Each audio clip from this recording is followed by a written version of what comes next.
154 Elden Ring facts to fall asleep. The Elden Ring has more secrets buried in item descriptions, environmental details, and cryptic dialogue than most players will ever discover.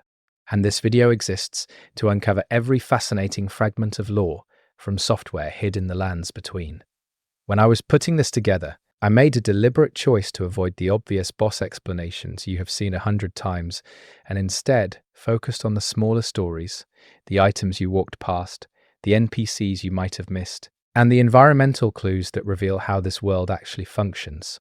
Before I move forward, I'm counting on you to support my channel by clicking that tiny subscribe button so that we can spread these amazing videos to folks like you around the world. Thank you. The first thing you need to understand about Elden Ring is that the Elden Ring itself is not a physical ring you can hold. The game's opening cinematic shows it as a circular room structure, but item descriptions suggest it is more like a fundamental law of reality, a set of rules that govern how life, death, and order function in the lands between. The runes you collect throughout the game are fragments of this greater whole. When Marika shattered the Elden Ring, she did not break a piece of jewelry. She shattered the metaphysical laws that held her empire together. This explains why the world is in such chaos. Gravity still works in some places, but fails in others. Death has become optional for some, but inescapable for others. The shattering was not just a political crisis, it was a reality crisis.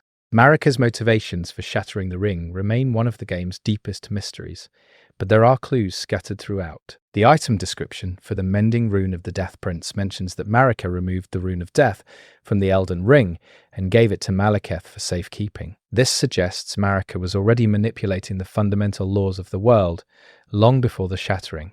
She wanted to create a world where her people, the demigods and the Tarnished, could live without the fear of true death, but something changed. Some event or realization pushed her to destroy the very order she had spent ages building. One theory points toward the Night of the Black Knives, when Godwyn the Golden was assassinated. Godwyn was Marika's firstborn, and by all accounts, the most noble of her children. His death was not just a murder, it was a corruption of the natural order. The assassins used blades imbued with destined death, the very power Marika had removed from the world. Godwyn did not die a true death. Instead, he became something horrible, a cancerous growth spreading through the roots of the Erd tree, corrupting death itself. The description of the Prince of Death's pustule suggests Godwyn's undead body has merged with the Erd tree's root system. His face appears in multiple locations across the lands between, always emerging from twisted roots. If you look closely at Stormvale Castle, there is a massive death root structure with Godwyn's face clearly visible. This is not just decoration, it is a sign that Godwyn's corrupted deathless state is literally spreading like a disease through the world's foundation. The Black Knife assassins themselves are fascinating. Their armor describes them as Numen women who were close to Marika. Numen are Marika's own people, the race from which she originates. This means Marika's own kinswomen carried out the assassination of her son. Why would they do this? The Black Knife armor states they were scions of the Eternal City, but Marika herself is likely Numen. Some interpretations suggest Marika orchestrated Godwyn's death herself, using her most trusted agents to carry out a plan that required her own son's sacrifice. Perhaps she believed killing Godwyn would free the Rune of Death and allow her to finally destroy the Elden Ring entirely. Perhaps Godwyn's death was meant to be complete, but something went wrong, and his half-death corruption was an unintended consequence. Ranni the Witch is directly connected to this event. The Night of the Black Knives saw two demigods targeted. Godwyn died in body, but lived on in soul, becoming the Prince of Death. Ranni died in soul but preserved her body, or at least she tried to. When you find her original body atop the Divine Tower of Liurnia, it is a burned corpse, still clutching a knife. The curse mark of death item you find there describes how the Rune of Death was stolen and divided into two halves. One half killed Godwyn's soul, the other half killed Ranni's body. This was not a coincidence. Ranni herself orchestrated this. She wanted to escape the control of the greater will and the two fingers that guided her destiny. By killing her Empyrean body, she could sever her connection to the Golden Order and chart her own path. but this meant someone else had to die in her place. That someone was Godwyn. Ranni's motivations are more transparent than Marika's, but they are no less tragic. She speaks openly about her desire to remove the influence of outer gods from the lands between entirely. Her ending, the Age of Stars, creates a world where the Greater Will and all other cosmic entities are kept at a distance, unable to directly interfere with the lives of mortals. She does not seek power for herself, she seeks freedom for everyone else, even if that freedom comes at the cost of guidance and order. Her questline reveals a deeper philosophy about autonomy and fear. She fears certainty. She fears a world where fate is predetermined by gods who view mortals as pawns. Her solution is to take the Elden Ring and the concept of order itself far away from the world, into the cold dark of space, where it cannot be used to control anyone. Blade the Half-Wolf is Ranni's loyal shadow, but his story is heartbreaking once you understand what a shadow actually is. The Two Fingers assign shadows to Empyreans as protectors, but also as safeguards. If the Empyrean ever betrays the Greater Will, the shadow is programmed to go mad and kill them. Blade loves Ranni. He is utterly devoted to her. But the moment Ranni begins her plan to betray the Golden Order, Blade's mind starts to fracture. He fights against his programming with everything he has. When you meet him trapped in the Evergale, he begs you to tell Ranni he is still loyal, that he has not succumbed. But by the end of Ranni's quest, you find him outside Ranni's rise, fully mad, forced to attack you. He has lost the battle against his own nature. You have no choice but to kill him. Ranni does not comment on this. She has already moved beyond grief. She knew this would happen. She knew Blade would die because of her choices, and she made those choices anyway. E.g., the War Counselor also meets a tragic end. After Blade's death, if you return to E.g., you find him surrounded by Black Knife assassins. He is already dead, but he died protecting Ranni's path. The Black Knives likely came for him because he helped Ranni orchestrate the Night of the Black Knives in the first place. E.g. knew the plan. He provided the tools and the knowledge, and when Ranni's enemies came for revenge, he faced them alone. His helmet, the Mirror Helm, is designed to prevent manipulation by outer gods. He wore it constantly, terrified that the Greater Will would seize control of his mind and force him to betray Ranni. He died, still wearing it. Even in death, he protected himself from the gods he despised. The Eternal Cities, Nokron and Nokstella, are underground civilizations that predate the Golden Order. These cities worship the stars and develop technology far beyond anything seen in the surface world. Their architecture is pristine, beautiful, and utterly alien compared to the medieval castles above. But these cities are now ruins, frozen in time. Something destroyed them long ago. The description of the Fingerslayer blade, a weapon forged in the Eternal City, reveals that these people created a god-killing weapon. This was their crime. The Greater Will punished them by sending a malformed star, likely Astel, to annihilate their civilization. Astel is a natural born of the void, a cosmic horror creature that devours stars and collapses space itself. The ruins of the Eternal Cities show signs of this cataclysm. Buildings are crushed under impossible gravitational forces. The sky above Nokron is not a real sky but a false night filled with glowing stones. The people of the Eternal Cities tried to defy the gods, and the gods erased them from history. The Nox, the people of the Eternal Cities, did not entirely disappear. Some survived. The Nox Swordstress and Nox monk enemies you fight in the underground are descendants of this ancient civilization. They still guard the ruins of their people's greatest achievements. The Nox were particularly skilled in creating silver magic, a form of sorcery derived from the stars and the moon rather than from the Erd tree. Their armor sets describe how they worshipped the night and the moon, viewing these as sources of truth and wisdom that predated the false light of the Erd tree. This philosophy directly contradicts the Golden Order's claim that the Erd tree is the source of all life and grace. Ranni's connection to the Eternal Cities is not coincidental. She is the daughter of Radagon and Renala, but her Empyrean nature suggests a deeper connection to the moon and the night sky. Her mentor was a snow witch, a figure shrouded in mystery but clearly tied to cold and moonlight. Ranni's questline requires you to enter Nokron and retrieve the Fingerslayer blade. the very weapon the Nox created to kill gods. This suggests Rani has been planning her betrayal of the Two Fingers for a very long time, and she has been studying the knowledge of the one civilization that successfully defied the Greater Will, even if that defiance led to their destruction. The nameless Eternal City is another underground ruin, less explored than Nokron, but equally significant. This city is found in the Lake of Rot, a massive underground lake of scarlet rot that is itself a cosmic horror. The Lake of Rot is not a natural formation. It is the sealed form of a god, specifically one of the outer gods associated with rot and decay. The fact that an entire city exists at the bottom of this lake suggests the Nox were not only defying the Greater Will, but also studying and perhaps even worshipping other outer gods. This makes their civilization even more dangerous in the eyes of the Golden Order. They were not just heretics, they were actively seeking alternatives to the Erd Tree's dominance. The Dung Eater is one of the most disturbing characters in the game, but his lore reveals a horrifying truth about the Golden Order's concept of grace. The Dung Eater defiles corpses in a specific way, cursing them so that their children and their children's children will be born as omens. Omens are beings born with horns and bestial features, considered cursed and evil by the Golden Order. Omen children, born into nobility, like Morgott and Moog, are hidden away in shame. Omen born into common families are often killed at birth or have their horns brutally removed.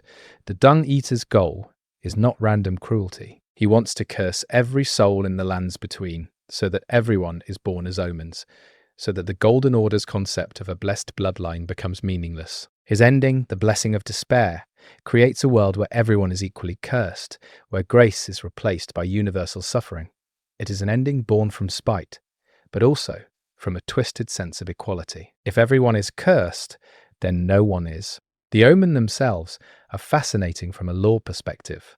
The Golden Order views them as impure, but the descriptions of Omen-related items suggest they are actually closer to the primordial nature of life before the Erd Tree imposed its order.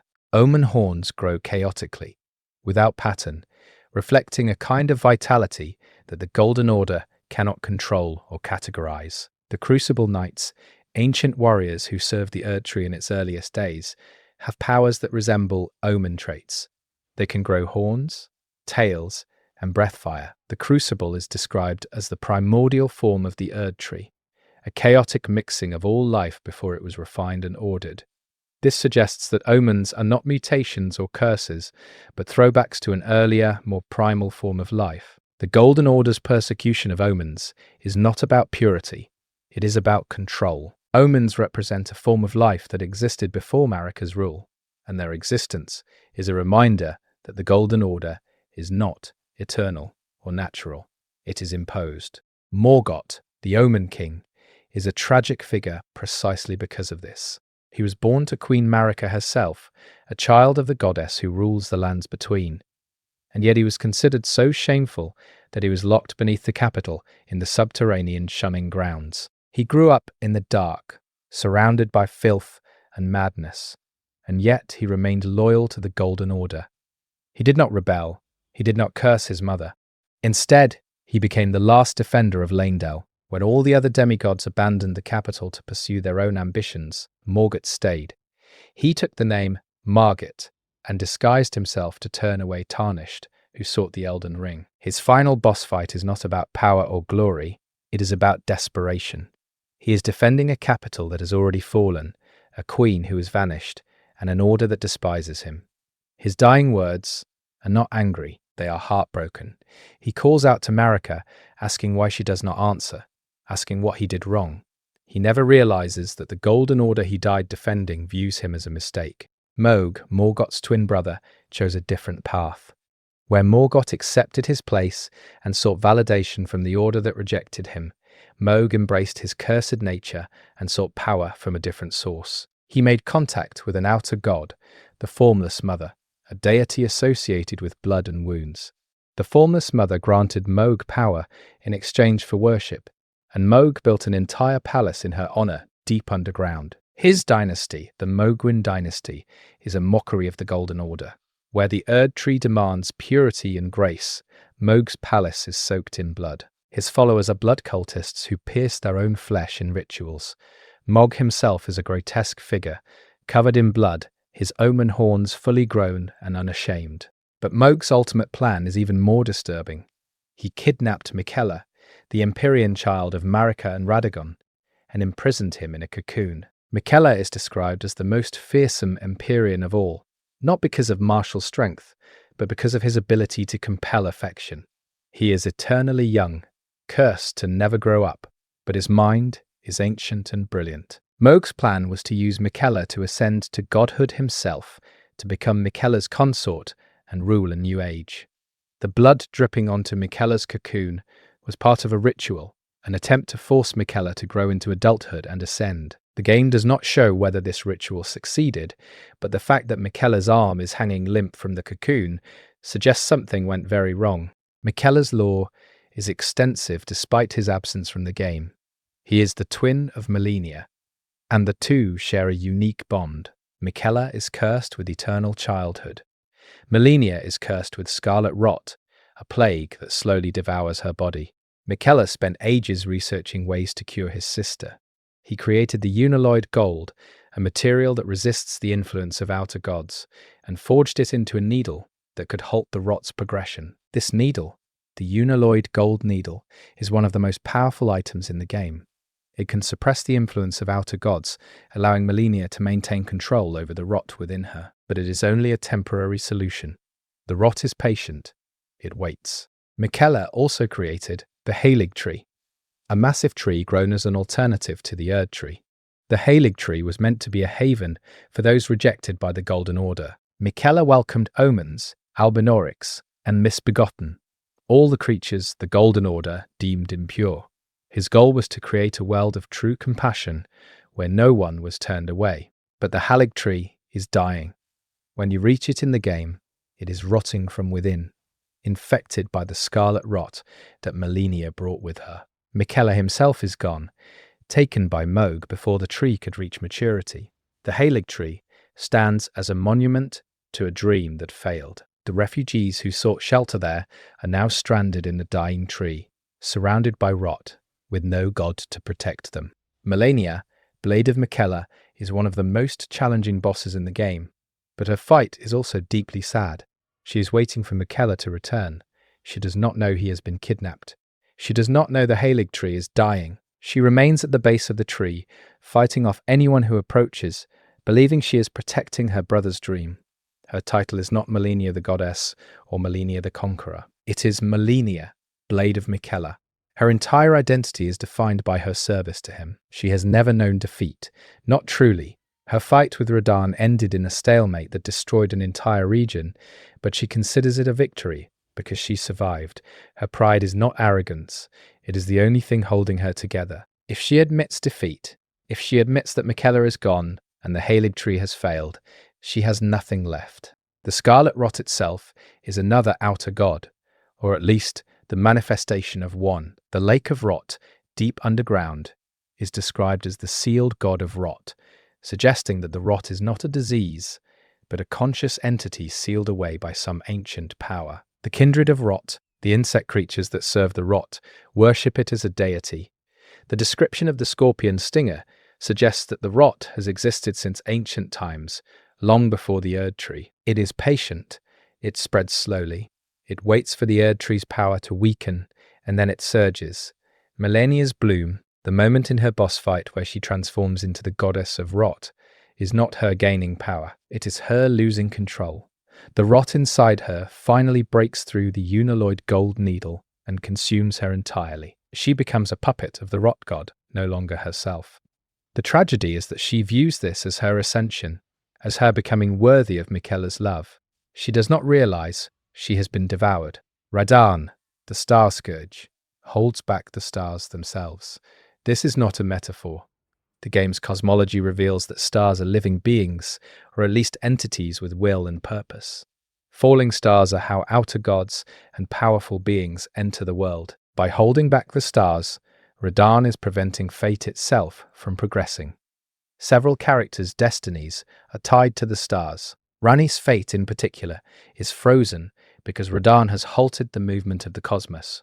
This is why defeating Radahn is necessary for Ranni's questline. When he dies, the stars fall again, and one of them crashes near Limgrave, opening the path to Nokron. Radahn himself is a shell of his former self. The scarlet rot Melania inflicted on him during their battle has driven him mad. He wanders the desert of Caelid, eating the corpses of his own soldiers, too insane to remember who he is. His soldiers hold a festival in his honor, not to celebrate him, but to grant him a warrior's death. They know he would never want to live like this. The Radahn festival is an act of mercy, disguised as a celebration. Radahn's horse, Leonard, is the most loyal creature in the game. Radahn learned gravity magic, not to hold back the stars, but to reduce his own weight so that his beloved horse could still carry him. As Radahn grew into a giant, he could have abandoned Leonard and walked on foot, but he refused. He altered the fundamental forces of the universe so that his childhood horse could remain by his side. Even in his madness, even as the rot eats his mind, he does not abandon Leonard. The horse stays with him until the very end. Rykard, Lord of Blasphemy, fed himself to a god-devouring serpent in an attempt to gain the power to destroy the gods. The Serpent of Volcano Manor is an ancient entity, possibly another outer god, or a creature from before the age of the Erd Tree. Rykard believed that by merging with the serpent, he could consume the gods themselves and end their tyranny, but the serpent consumed him instead. The creature you fight at the end of Volcano Manor is not Rykard controlling the serpent. It is the serpent wearing Rykard's face. The serpent speaks with Rykard's voice and claims to be Rykard, but the descriptions of his weapons suggest that Rykard's consciousness has been devoured, and what remains is a twisted amalgamation of man and monster. His family, the servants of Volcano Manor, continue to worship him and feed him sacrifices. They believe he is still their lord, that he is still working toward the goal of destroying the gods. They do not realize he is already dead. Tamith, Rykard's consort, is utterly devoted to him, even after his transformation.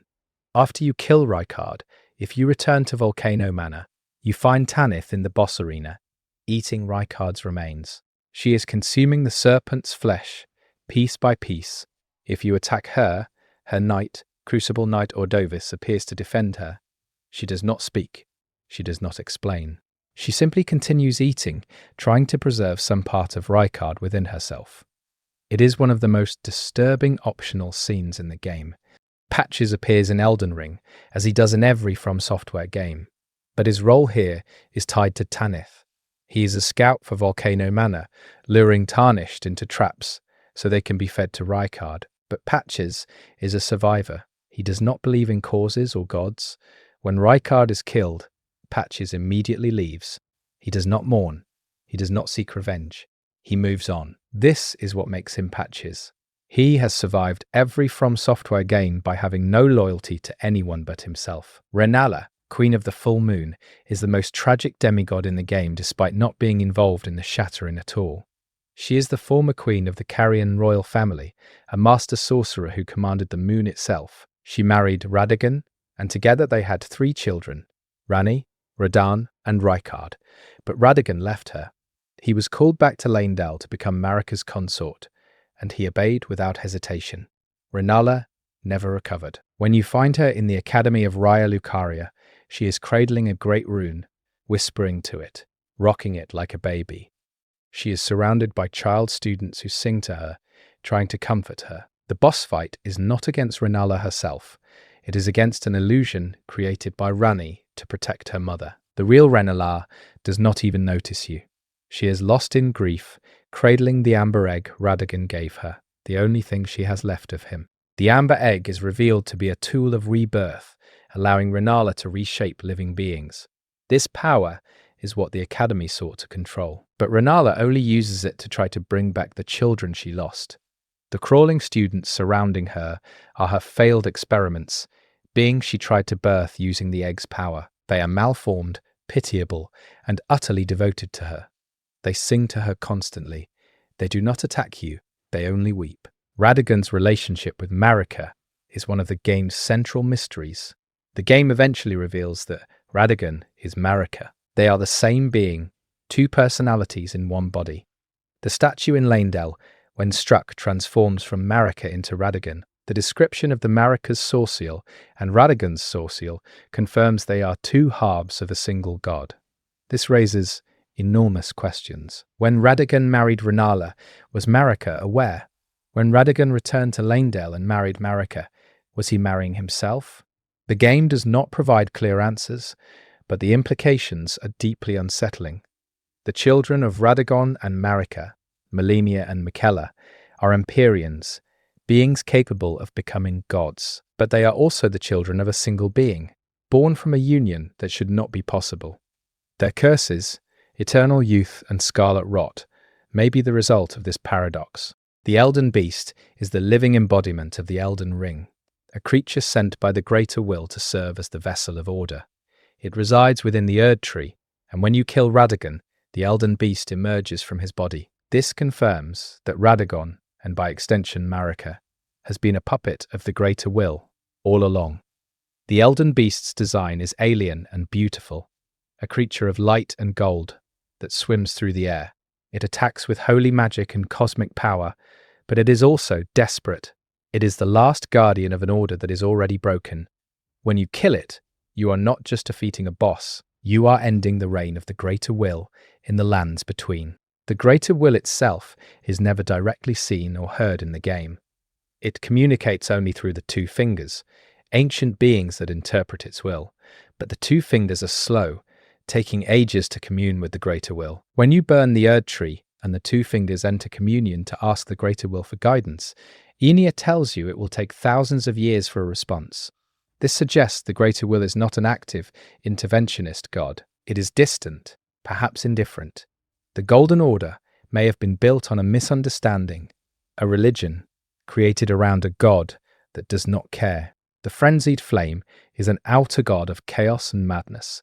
It seeks to burn away all life, all division, all suffering, by melting everything back into a primordial oneness. The three fingers, the counterpart to the two fingers, serve the frenzied flame. They are hidden deep beneath Leyndell in a sealed chamber.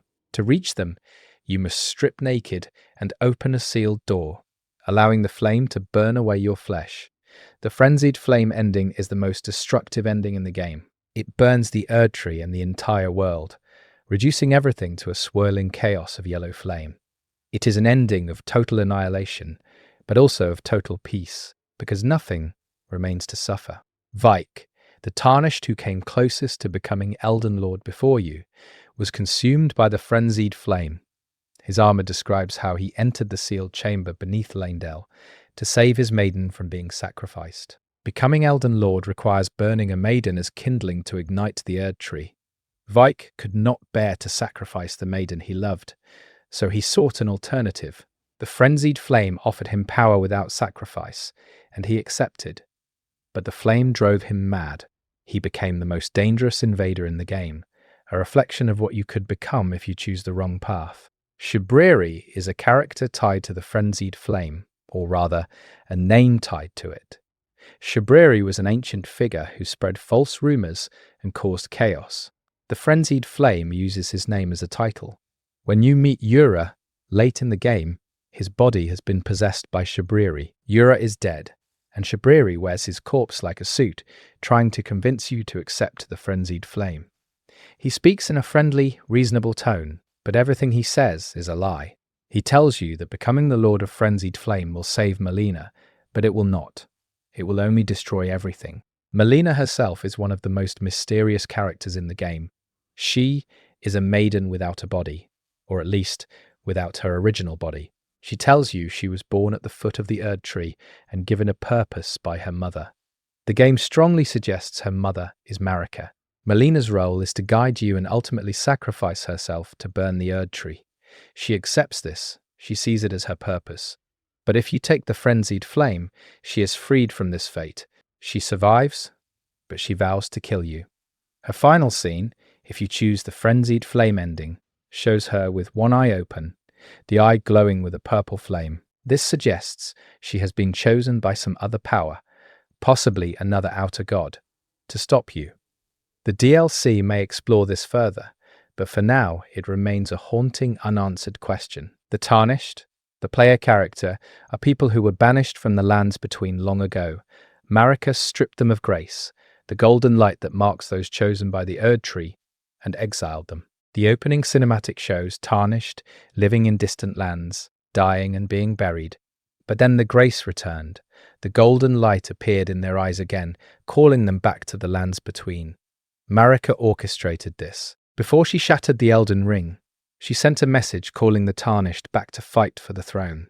She wanted someone outside the Golden Order, someone not bound by its rules, to claim the ring and reshape the world. Every Tarnished, including you, is part of Marika's final plan. Godfrey, the first Elden Lord, was the leader of the Tarnished before their exile. He was Marika's first consort, a warrior of immense strength who conquered the lands between and established the Golden Order through force. But once the wars were over, Marika no longer needed him. She stripped him and his warriors of grace and banished them. Godfrey did not rebel. He accepted his fate and left, traveling to distant lands to continue fighting. When grace returned, he was the first to answer the call. His fight with you at the end of the game is not motivated by hatred or ambition. It is simply duty. He has been called back to claim the throne, and he will fight anyone who stands in his way. When he dies, he smiles. He has finally been allowed to die a warrior's death. Nepheli Lux is Godfrey's distant descendant, though she does not know it. Her last name, Lux, is Godfrey's original name before he became Elden Lord. She is a warrior in the same tradition, fighting with raw strength and honor. Her questline involves being exiled by Gideon Ofnir, her adoptive father, for showing mercy to the weak. Gideon views this as weakness. Nepheli views it as strength. If you complete her quest, she becomes the new Lord of Stormvale Castle, a worthy ruler in a land that desperately needs one. Gideon Ofnir, the all-knowing, is a Tarnished who has abandoned the quest to become Elden Lord. He spends his time gathering knowledge, learning every secret of the lands between, but he does nothing with it. When you finally reach the Erd Tree and confront him, he tries to stop you.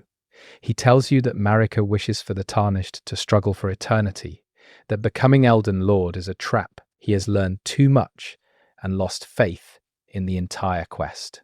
His boss fight is pathetic compared to the other late-game bosses. He is an old man throwing spells he has learned but never mastered. He is the embodiment of knowledge without will, a scholar who gave up. Kenneth Haight is a minor NPC obsessed with restoring the proper lineage of Limgrave's rulers. He is pompous, classist, and utterly sincere. He believes that noble blood makes a noble ruler, and he spends his time searching for a true heir to Limgrave's throne. If you help him, he eventually recognizes Nepheli Lux as that heir, not because of her blood, but because of her strength and character. Kenneth's arc is quietly subversive. He starts with rigid beliefs about bloodlines and ends by accepting that true nobility is earned, not inherited. Bok the Seamster is one of the kindest NPCs in the game. He is a demi-human, a creature the Golden Order views as little better than beasts. He is a tailor, gifted at altering clothes. He calls you lord or lady and is pathetically grateful for any kindness you show him. His questline involves him becoming obsessed with becoming human, believing that his demi-human form makes him unworthy. He finds a way to use Renala's rebirth power to transform himself, but the process is flawed. If you allow him to go through with it, he dies. If you use the prattling Payte You're Beautiful item near him, he abandons the plan and accepts himself. It is a small, missable moment, but it is one of the game's most genuinely heartwarming interactions. Roderica is a young woman who arrives at Stormvale Castle with a group of companions, intending to serve as a chrysalid, a person who grafts body parts onto themselves in service to Godric. But her companions are killed and grafted into a monster, and Roderica is left traumatized. She hides at the Stormhill shack, too afraid to continue. If you help her, she eventually becomes a spirit tuner, able to strengthen the ashes of the dead, so they can fight alongside you. Her transformation from terrified child to master of her craft is gradual and earned. She does not become a warrior. She becomes someone who honors the dead and gives them purpose. Hugh, the blacksmith chained in the Round Table hold, was enslaved by Marika herself. His purpose is to forge a weapon capable of killing a god. He does not know why. He does not know which god. He only knows that Marika commands it, and he must obey. As the game progresses and the round table hold begins to burn, Hugh loses his memory. He forgets your name, forgets his purpose, but he continues smithing. In his final dialogue, he calls out for Roderica, the only person who showed him kindness. He dies at his anvil, still working, still trying to fulfill a command he can no longer remember. Thops is a sorcerer student kicked out of the Academy of Raya Lucaria for lack of talent. He is obsessed with proving himself worthy. If you give him a second Academy Glintstone key, he returns to the Academy to study. You later find his body in the Academy, sitting peacefully in a chair. Next to him is a new sorcery he developed, Thops' Barrier, a spell that reflects magic. He achieved his dream. He created something new, something worthy of the Academy, and then he died. There is no drama, no boss fight, just a kind, mediocre man who worked hard and succeeded. Selen is a sorceress obsessed with the primeval current, the original form of glintstone sorcery before it was refined and controlled by the Academy. She was exiled for her experiments, which involved human transmutation. She is ambitious, ruthless, and utterly dedicated to her research. Her questline involves betrayal and body swapping, and if you help her, she overthrows the Academy and becomes its new leader. But something goes wrong. When you return, you find her transformed into a grotesque ball of faces, a school of graven mages. She tried to merge with other sorcerers to gain ultimate knowledge, and it destroyed her. Her last words suggest she is still conscious, still aware, trapped in this form. Rogier is a sorcerer knight, searching for the truth behind the Knight of the Black Knives. He is one of the few NPCs who actively investigates the lore of the world. He discovers the curse mark beneath Stormveil, the mark of Godwyn's death. But touching it infects him with Deathblight, the corruption of the Prince of Death. He knows he is dying. He asks you to continue his research and uncover the truth. His final dialogue is calm. He has accepted his death and only hopes that his work mattered. Dee, Hunter of the Dead, and his twin brother are two souls sharing one body, or at least that is what the lore suggests. Dee is obsessed with hunting those who live in death, the undead creatures spawned by Godwyn's corruption. He views them as abominations that must be destroyed. But his twin brother, once awakened, is more sympathetic. He does not hunt, he guards. The mending rune of the Death Prince, found in Farum Azula, suggests that restoring death to the world might actually save Godwyn and end his suffering. Dee's quest is tied to Fia, the deathbed companion. Fia is a woman who holds the dead, offering them comfort in death. The Golden Order views this as heresy because the dead should return to the Erd Tree, not linger. Fia is creating those who live in death, giving them purpose and peace outside the Erd Tree's cycle. She kills Dee because he threatens her work. If you follow her questline, you help her create the mending rune of the Death Prince by lying with Godwyn's corpse. It is deeply unsettling. Fia's ending restores true death to the world, allowing the dead to finally rest, but it also allows those who live in death to exist as a natural part of the world. It is an ending of acceptance, embracing death rather than fearing it. Dialos is a nobleman searching for his servant, Lanya, who disappeared. He is a coward who talks big, but runs from fights. His questline takes him to Volcano Manor, where he believes he can become strong. But he is not suited for violence. Eventually, he leaves and finds his way to Jarburg, a village of living jars. He becomes their protector. When the village is attacked, he fights and dies defending them. His last words are relieved. He finally did something brave. He finally protected someone.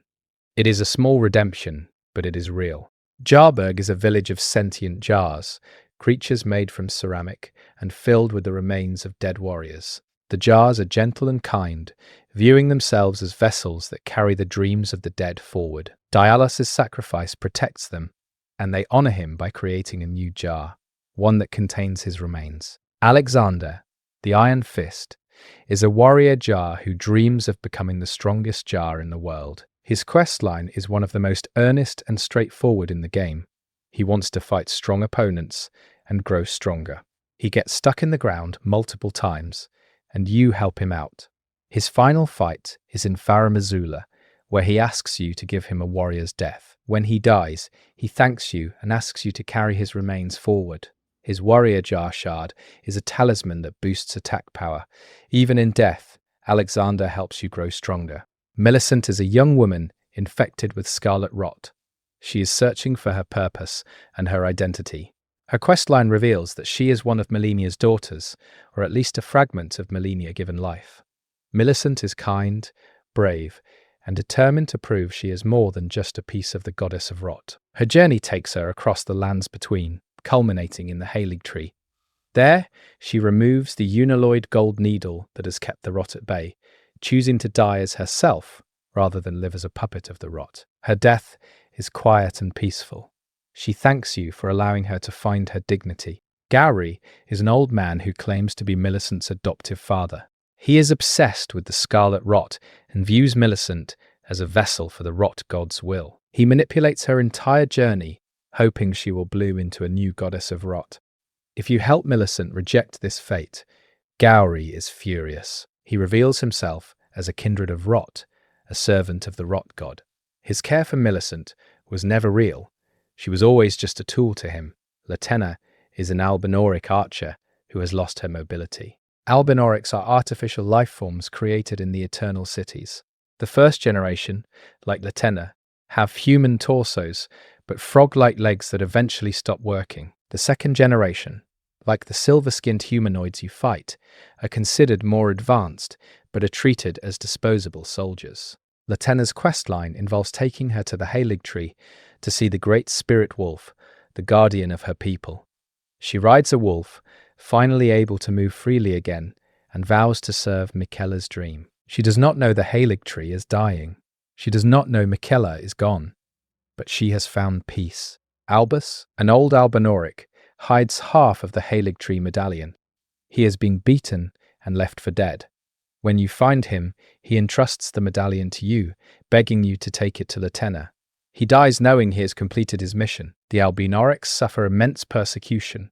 The Golden Order views them as impure because they are artificial. They are hunted, enslaved, and killed for sport. The village of Albinorics in Liurnia is filled with corpses. The survivors hide, terrified. Miquella welcomed them into the Halig tree, offering them sanctuary.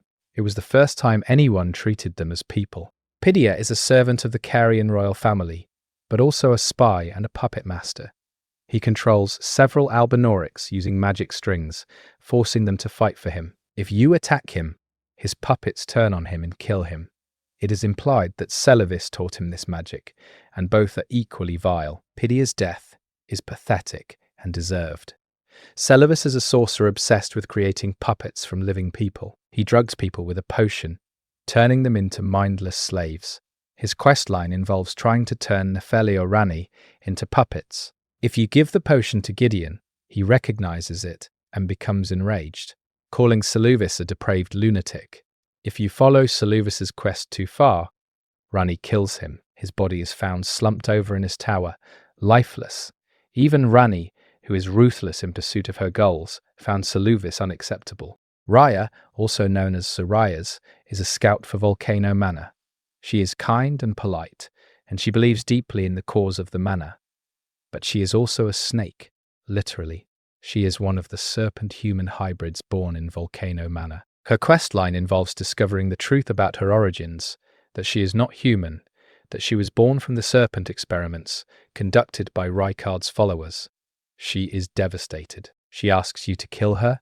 You can refuse and give her a tonic that allows her to forget, or you can leave her to decide her own fate. If you let her live, she eventually leaves the manor, determined to forge her own path.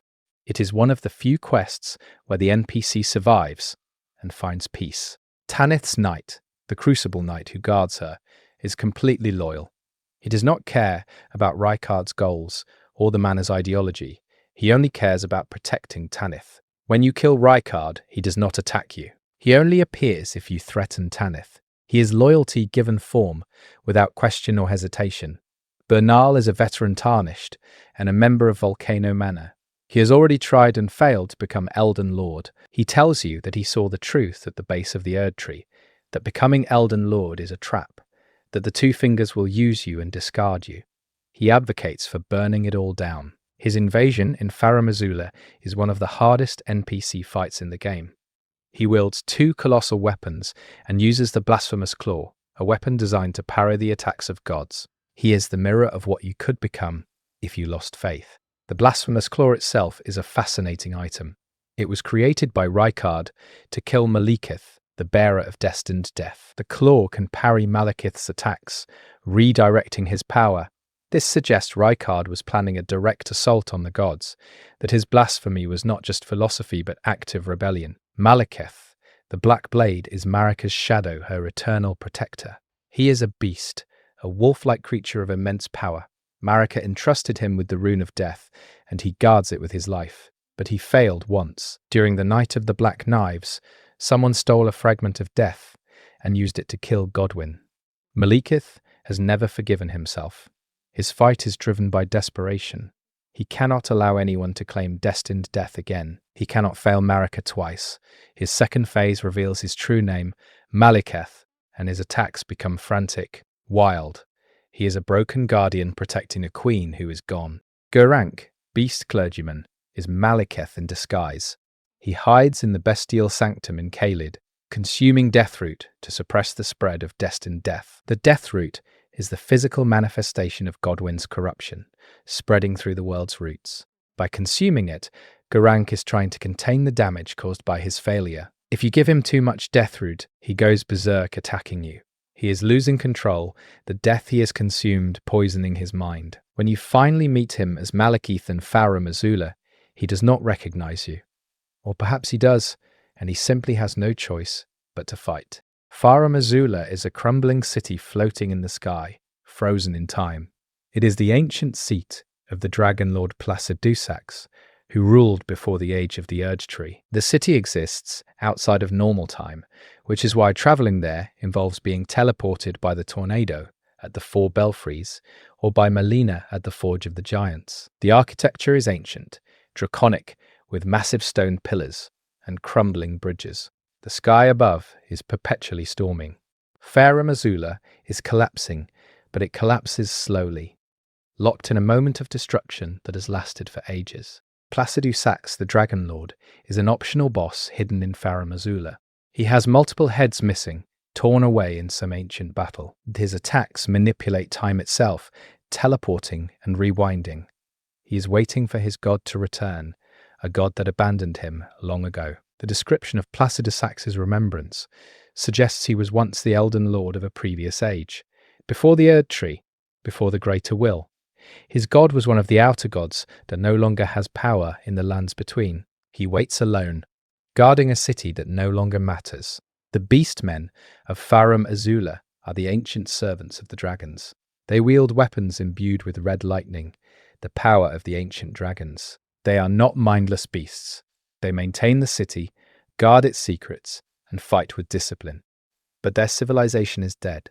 They are the last remnants of a culture that was erased when the Erd Tree rose to power. Lanciax and Fortisax are ancient dragons with unique connections to the demigods. Lanciax taught the dragon cult incantations to the Knights of Leyndell, forming an alliance between dragons and humans. Fortisax was Godwyn's friend, a dragon who fought alongside him.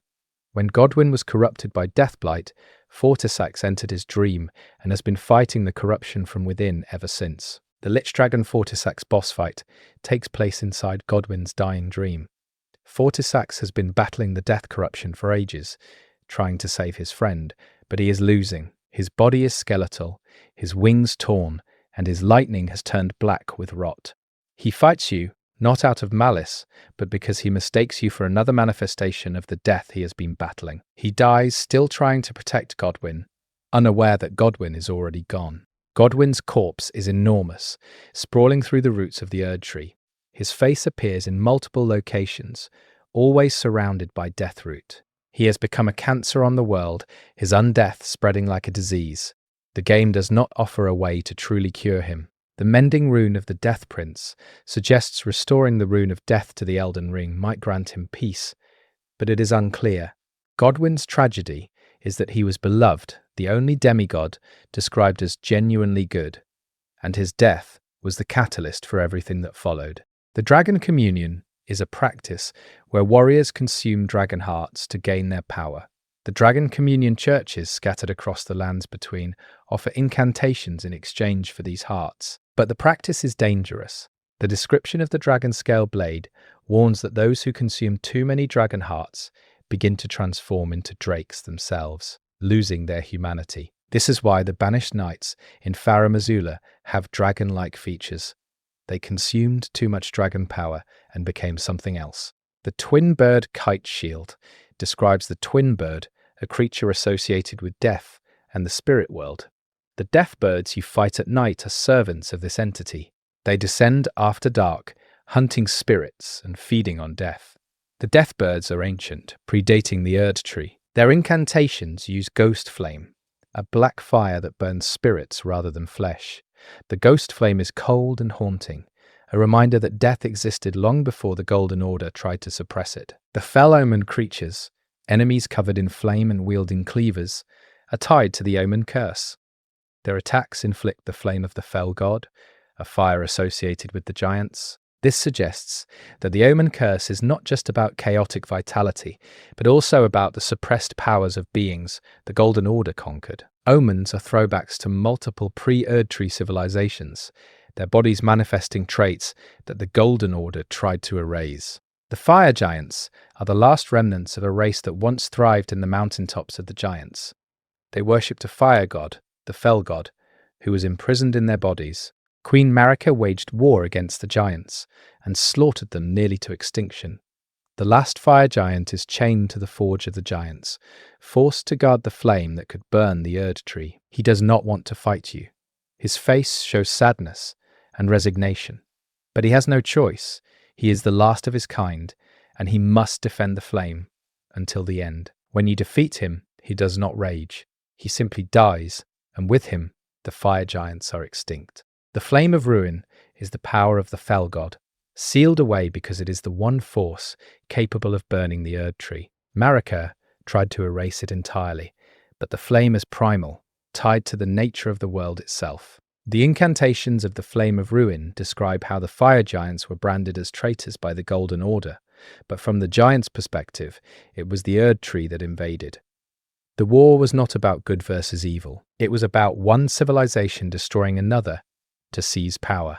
The Forge of the Giants is where you must burn a sacrifice to ignite the Erd tree. Melina offers herself as kindling. This is her purpose, the reason she was created. She does not fear death. She sees it as fulfillment.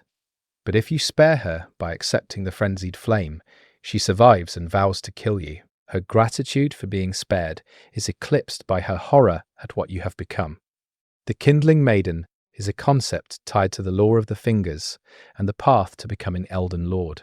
Every Tarnished seeking the throne is meant to have a maiden who guides them and ultimately sacrifices herself. But most Tarnished arrive without maidens. The Finger Maiden corpses scattered around the world suggest that many maidens were killed before they could meet their Tarnished. Someone is hunting them. The game never reveals who, but it implies that someone wants to prevent Tarnished from reaching the Erd tree. Vare, the White Mask, is the first NPC you meet.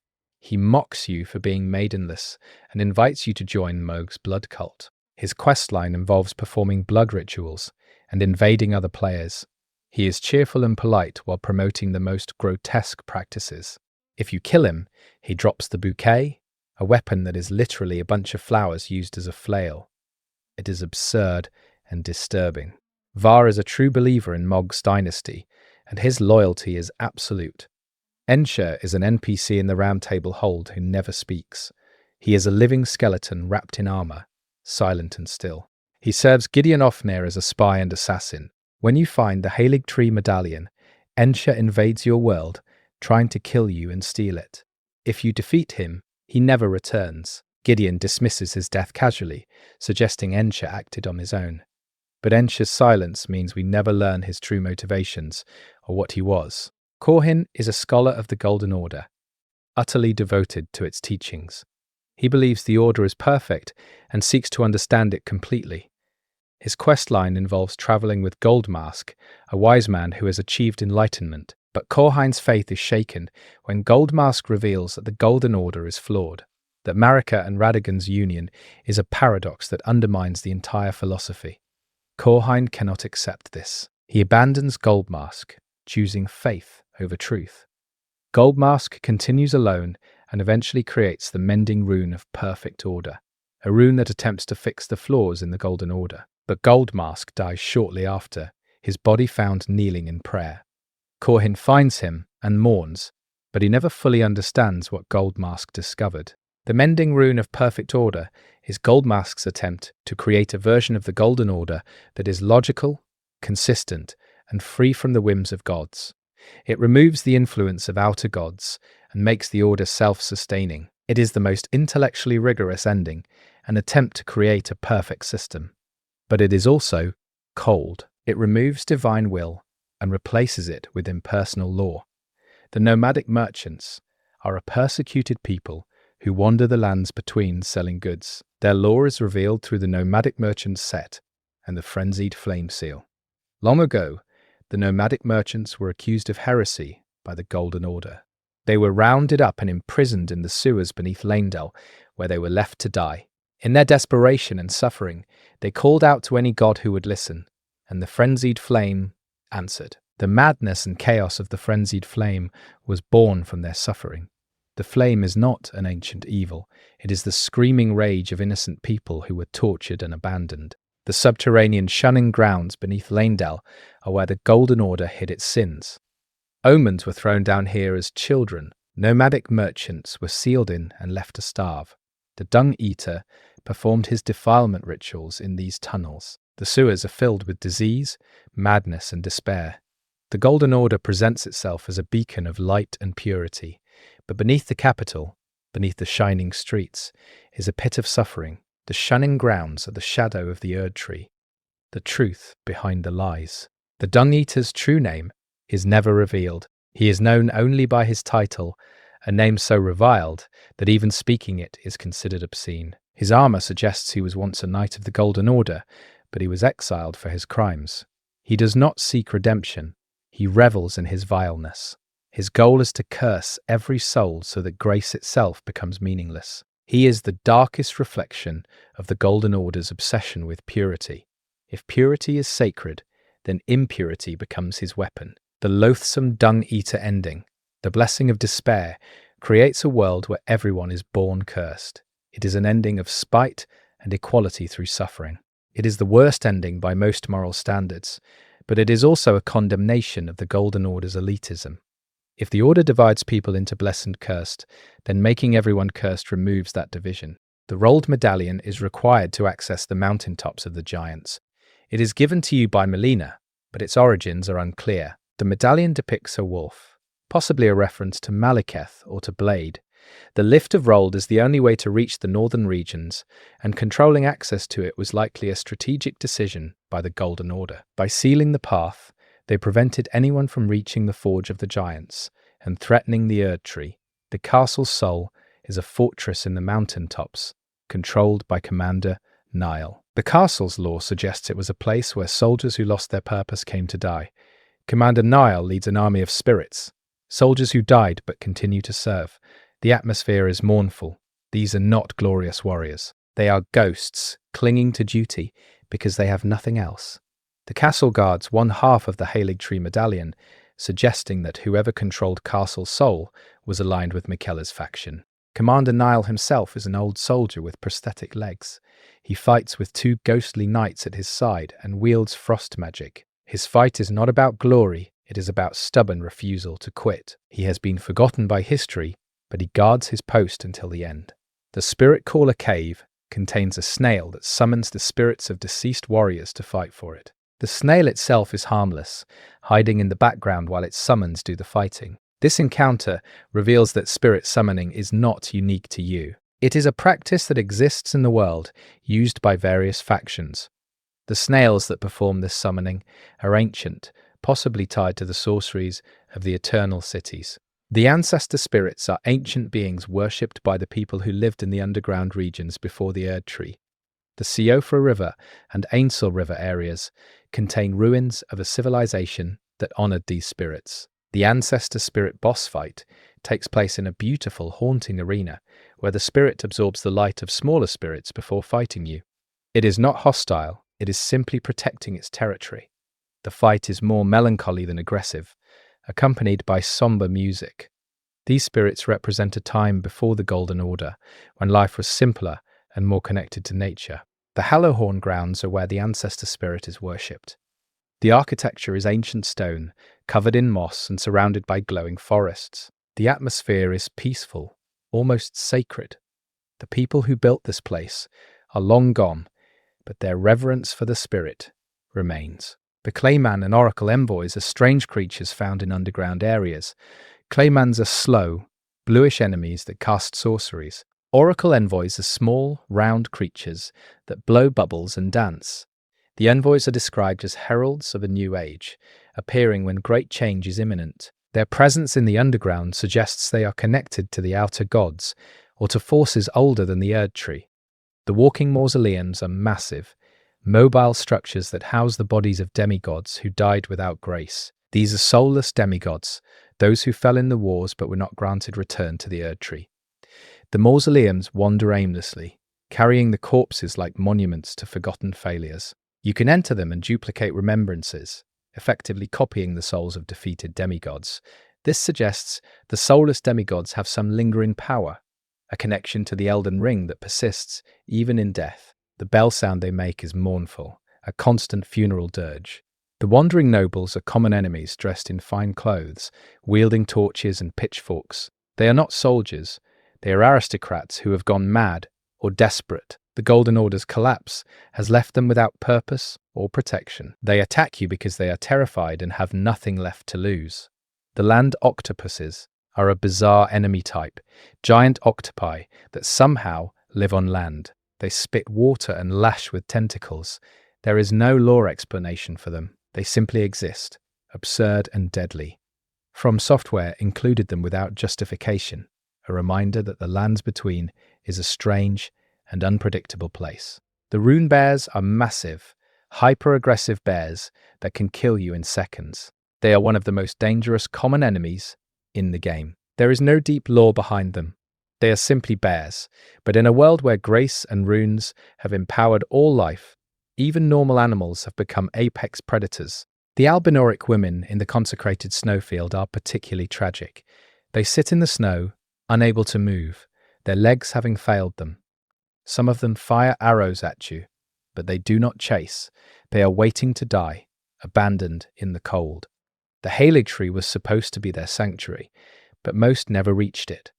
The war-dead catacombs are filled with the corpses of soldiers from every army, Radahn's forces, Leyndell knights, Carrion warriors, all piled together in a mass grave. The catacombs are not organized or respectful. They are a dumping ground. The sheer number of bodies suggests the wars of the Shattering killed tens of thousands. The Golden Order's collapse was not a clean political transition. It was a bloodbath. The Wormfaces are horrifying enemies that vomit deathblight. They are masses of faces and worms, living manifestations of Godwyn's corruption. They spread deathblight everywhere they go. Their design is grotesque, intentionally disturbing. They represent the horror of undeath, the violation of the natural order that Godwyn's half-death created. The Mimic Tier is a boss that copies your exact build, using your weapons, spells, and equipment against you. It is found in Nokron, suggesting it is a creation of the Nox people. The Mimic is a perfect reflection, an artificial being that can imitate anything. After defeating it, you can summon it as a spirit ash, and it becomes one of the most powerful tools in the game. The Mimic raises questions about identity. If something can perfectly imitate you, is it you? The game does not answer, but the existence of mimics suggests the Nox were exploring these questions long ago. The Elden Star's incantation describes the Elden Beast's arrival in the lands between. It fell from the sky as a golden star and became the Elden Ring. This confirms that the Elden Ring is not native to the world. It was sent by the Greater Will, an invasive force that reshaped reality to suit its purposes. The civilizations that existed before the Erd Tree, the dragons, the giants, the Nox, were all supplanted by the Golden Order. The Elden Ring is colonization on a metaphysical scale. The meteorites scattered across the lands between are remnants of fallen stars. Some contain powerful sorceries, like Rock Sling and Meteorite of Astel. The stars are not just celestial bodies, they are vessels of power and consciousness. The game's cosmology treats space as a place where gods and monsters dwell, and falling stars are how these entities enter the world. Radahn holding back the stars is him literally preventing invasions from space. The glintstone sorceries derive their power from the stars. The Academy of Raya Lucaria studies these sorceries, treating magic as a science. Glintstone is crystallized starlight, fragments of meteors that fell to Earth. The sorcerers mine these stones and refine them into catalysts and spells. The rivalry between Raya Lucaria and the Erd Tree is philosophical as well as political. The Academy believes knowledge and study lead to truth. The Erd Tree demands faith and obedience. The war between them is a war between reason and dogma. The Carrion royal family has its own philosophy distinct from both the Academy and the Erd Tree. The Carrions practice sword sorcery, combining magic and melee combat. They view the moon as the ultimate source of wisdom. The dark moon and full moon sorceries are tied to Rani and Renala respectively, and both represent a feminine, intuitive approach to magic. The Carrion Knights are loyal to the family, not to the Academy or the Erd Tree. When Radagon left Renala, many Carrions saw it as betrayal. The Cuckoo Knights are a faction within Raya Lucaria that serves the Academy's military interests.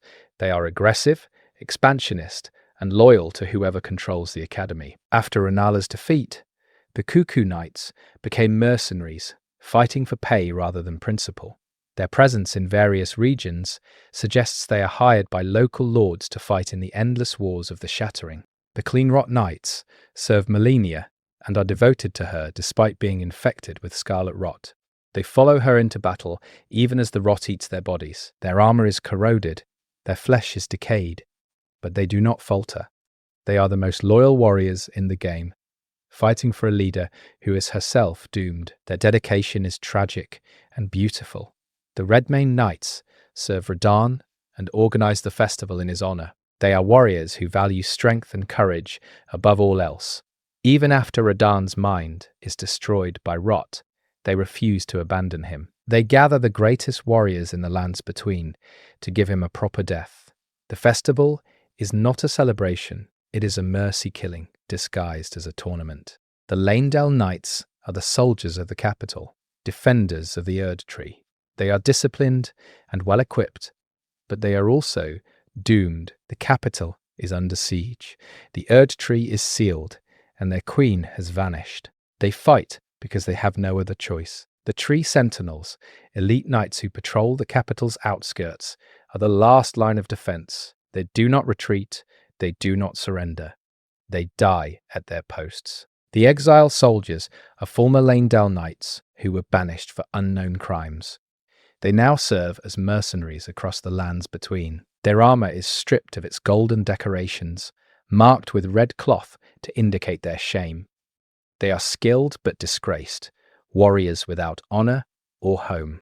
The Zamor Knights are ancient warriors who fought alongside the giants against the Erd Tree. They wield frost magic and wear tattered armor. Only a few survive, hiding in the mountain tops. They are remnants of a war they lost long ago, still fighting because they know nothing else. The Rotten Duelist is a powerful enemy found in the consecrated snowfield. He wields the Rotten Crystal Spear and inflicts scarlet rot with every hit. His armor suggests he was once a gladiator or tournament fighter, but the rot has consumed him. He fights alone in the snow, a forgotten warrior still seeking opponents. The Recusants are a faction within Volcano Manor, dedicated to hunting Tarnished, who serve the Two Fingers. They believe the path to becoming Elden Lord is a lie, and seek to destroy anyone who follows it. Their philosophy aligns with Rykard's blasphemy, rejecting the gods entirely. Bernal and Patches are both Recusants, though their motivations differ. The Bloody Fingers are invaders who serve Moog and seek to dye the world in blood. They invade other Tarnished, killing them to collect their blood for rituals. The Bloody Finger item allows you to become an invader yourself, participating in Moog's blood cult. The invasions are framed as part of a religious practice, murder as sacrament. The Tarnished hunter Yura fights Bloody Fingers, protecting other Tarnished from invasion. He is calm, honorable, and weary. He has been fighting for a long time, and he knows the fight will never end. His questline involves helping him defeat several invaders, but eventually he is killed, and his body is possessed by Shabriri. Yura's death is quiet. He simply stops appearing, and the next time you see his armor, someone else is wearing it. The grafted scions are grotesque spider-like creatures made from multiple corpses grafted together. Godric creates them, stitching together the bodies of warriors to create new soldiers. The scions are a perversion of life, beings that should not exist. The first scion you encounter is at the tutorial area, an intentionally impossible fight meant to kill you and introduce the concept of death in the game. Godric the Grafted is the weakest of the demigods, and he knows it. He grafts the limbs of defeated warriors onto his own body, trying to become stronger. His great rune is described as the most craven because it steals the strength of others rather than earning it. Godric's boss fight shows his desperation. He grafts a dragon head onto his arm, screaming about his lineage, trying to prove he is worthy. But he is not. He is pathetic, a small man clinging to the glory of ancestors he can never match. Godfroy the Grafted is an earlier version of Godric, or perhaps a relative. He is found in the Evergale in the Altus Plateau, imprisoned for unknown crimes. He fights identically to Godric, suggesting grafting is a practice that runs in their bloodline. The fact that Godfroy is imprisoned implies the Golden Order viewed grafting as a crime even before Godric took it to extremes. The Misbegotten are hybrid creatures, part human and part animal. They have wings, tails, and clawed hands. The Golden Order enslaves them, using them as labourers and soldiers. Castle Morn is guarded by Misbegotten who have rebelled, killing their masters and claiming the castle. Their rebellion is justified. They were treated as beasts, and they fought back. Edgar, the castellan of Castle Morn, mourns the loss of his castle, but does not blame the Misbegotten. He blames himself for failing to protect his people. Irina, Edgar's daughter, is killed by Misbegotten. She is blind, sitting on the roadside, waiting for her father to rescue her. If you deliver her letter to Edgar, he vows to retake the castle. But by the time he does, Irina is already dead. Edgar finds her corpse and loses his mind. He swears revenge and later invades you as a mad spirit, seeking to kill anyone associated with the Misbegotten. His grief has made him irrational and violent. The Leonine Misbegotten is a boss wielding the grafted blade greatsword. He is a powerful, tragic figure, a slave who gained strength and fought for freedom. His weapon is made from multiple swords grafted together, a mirror of Godric's philosophy. The Misbegotten have adopted the practices of their oppressors, using grafting to create weapons of their own. The Erdtree burial watchdogs are ancient constructs that guard catacombs and ruins. They are made of stone and magic, animated by some long-forgotten sorcery. Their purpose is to protect the dead, ensuring that graves are not disturbed. But the dead they guard have been forgotten, and the watchdogs continue their task out of programming, not devotion. They are patient, tireless, and completely indifferent to the passage of time. The imps are small, mischievous creatures that attack in groups. They are found in catacombs and dungeons, often setting traps. Their origins are unclear, but their behavior suggests they are scavengers, opportunists who prey on travelers. They are not evil, just hungry and desperate. The marionettes are puppets controlled by magic strings. They are found in areas associated with the Carrion royal family and the Eternal Cities. The marionettes suggest a culture that valued automation and control, creating servants that would never rebel. But the sorcerers who created them are gone, and the marionettes continue to patrol, following commands no one remembers. The finger creepers are grotesque, hand-shaped creatures that crawl and grab.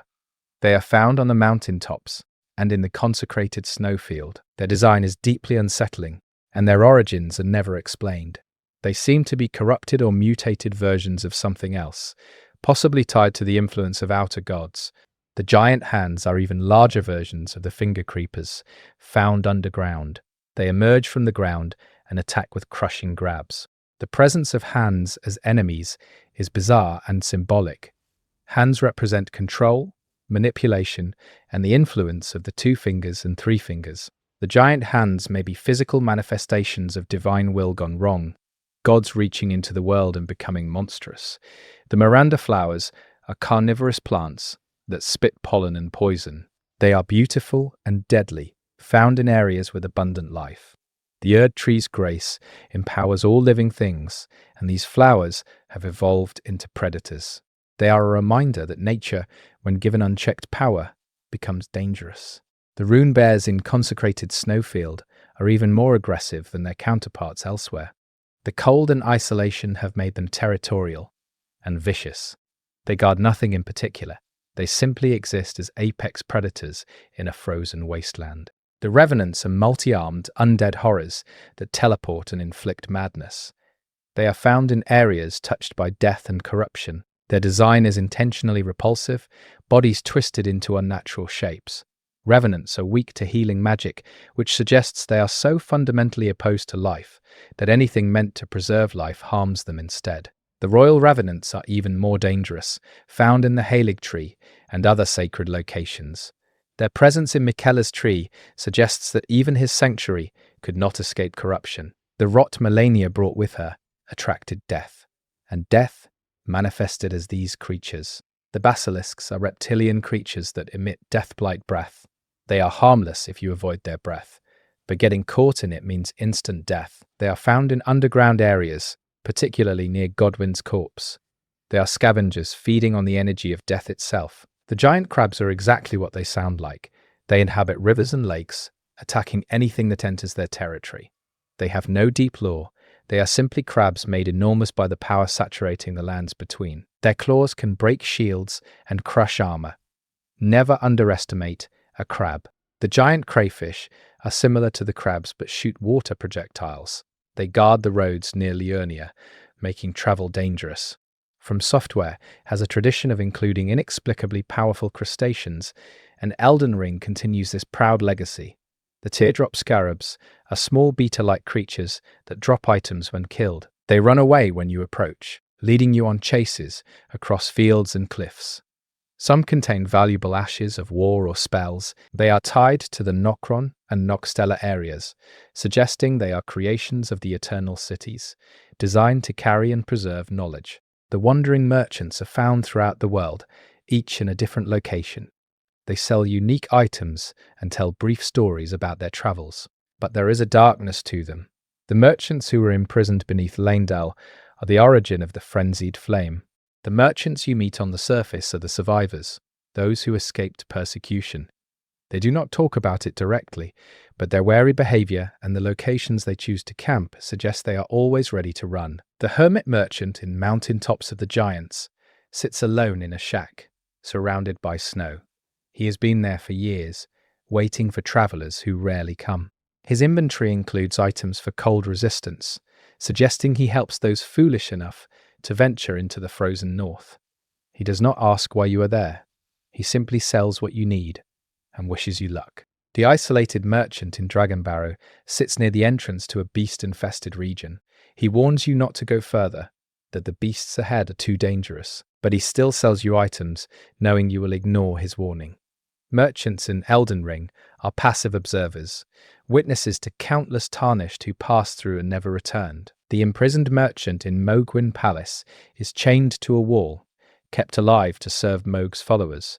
He has been there so long he has gone partially mad, but he still conducts business. The fact that he has items to sell suggests people actually trade with him, that the blood cultists need supplies just like anyone else. It is a small, absurd detail that makes the horror more real. Patches, when he appears as a merchant after you spare him, sells useful items, but also tricks you into opening a trapped chest that teleports you to a high-level area.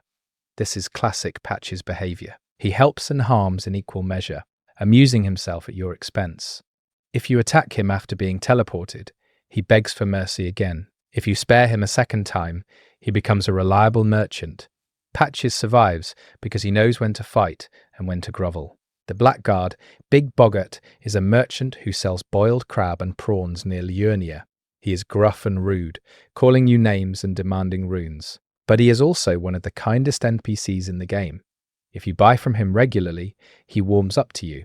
If you follow his questline, he is killed by the Dung Eater. His last words are about the prawns, about how good they tasted. He dies thinking about simple pleasures, not revenge or glory. His death is sad because he was just a man trying to live peacefully in a world that would not let him. Raya's questline connects to Blackguard. He stole her necklace, and you can either buy it back from him or kill him for it. If you buy it, he respects you and becomes friendly. If you kill him, you lose access to his merchant services. The game rewards patience and diplomacy over violence, a rare choice in From Software games. The Festering Fingerprint Vike is an invasion NPC found in Liurnia. He wields a spear and uses madness incantations. His armor is scorched by the frenzied flame, and his eyes glow yellow. He was so close to becoming Elden Lord, closer than anyone except you. But his love for his maiden led him to the Three Fingers, and the flame destroyed him. He invades you repeatedly, driven by the madness to spread the flame to others. He cannot speak, he can only scream. The Round Table Hold is a hub area where Tarnished gather, but it exists outside normal space. You are teleported there by grace, and you can leave at any time. The Hold is described as a gathering place for those seeking the Elden Ring, but it is also a prison. Everyone there is trapped in their own way, unable to move forward. Gideon gathers knowledge, but does not act. Hugh smiths, but cannot leave his chains. Roderica mourns and cannot forget. The Hold burns as you progress through the game, reflecting the collapse of the Golden Order. By the end, it is a ruin, and most of the NPCs are dead or gone. The Two Fingers in the Round Table Hold sit motionless behind a door, communicating through Enya. They are grotesque, fleshy appendages that barely move. They claim to speak for the greater will, but their guidance is vague and slow. They tell you to become Elden Lord, but offer no real help. When you burn the Erd Tree, they enter communion with the greater will and stop responding entirely.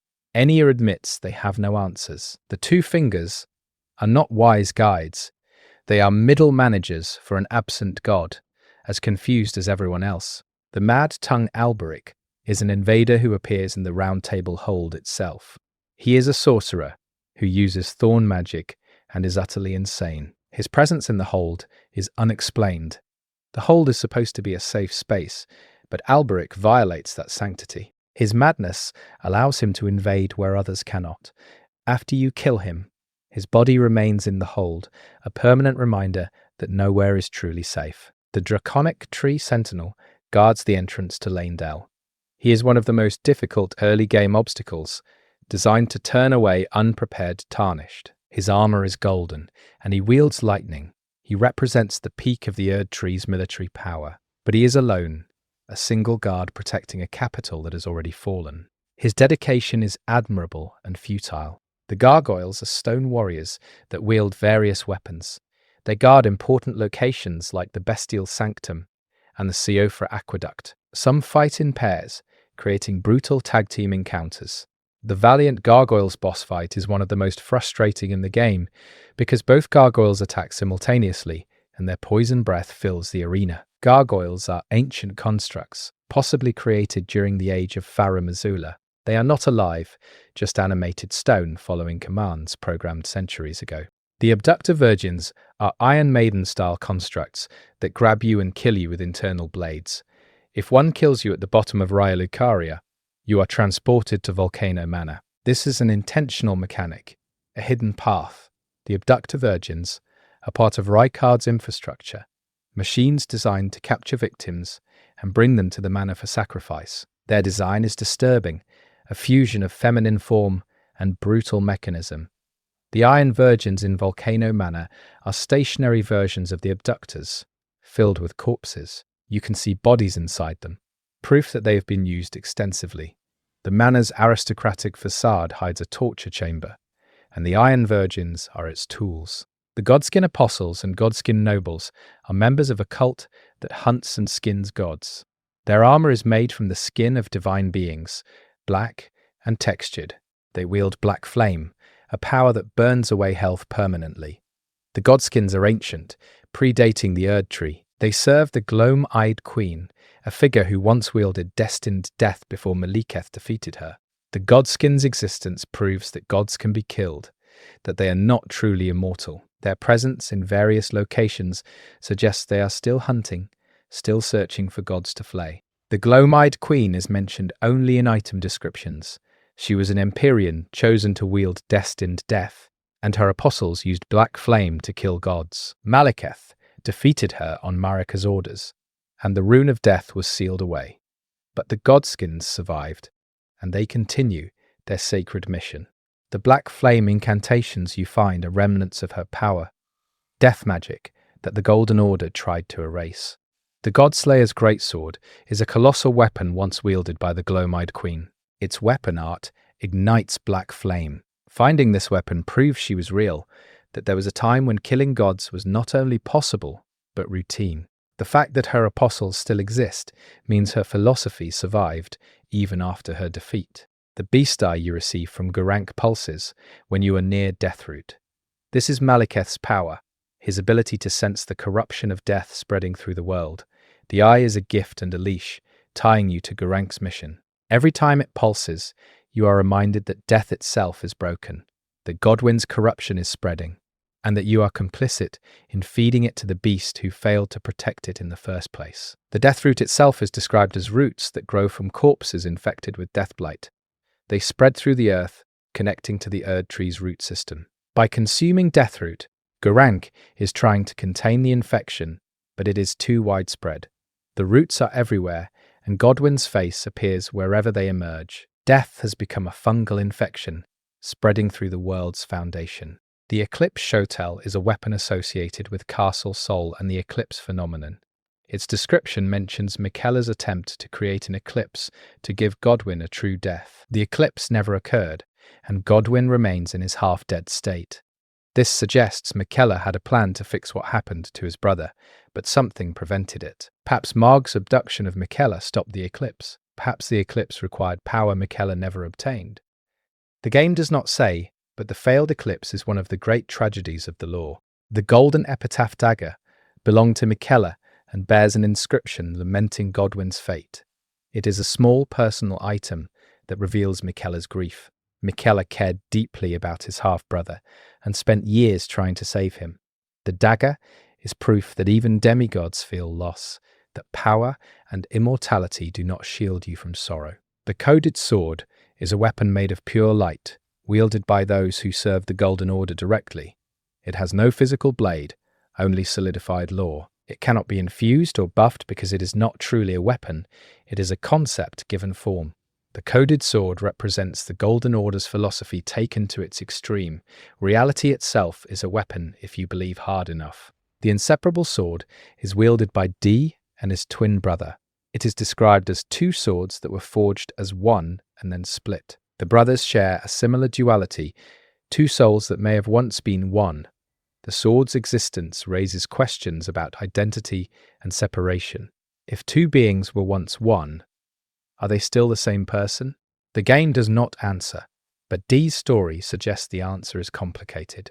The Erdsteel dagger is a common weapon, but its description reveals something important. It is made from metals that fell from the Erd tree.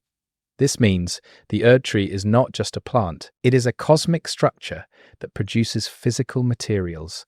The grace, the golden leaves, the seeds that fall from it are all real substances, not just visual effects. The Erd tree is a tree, but it is also a factory, a machine that produces the building blocks of the Golden Order.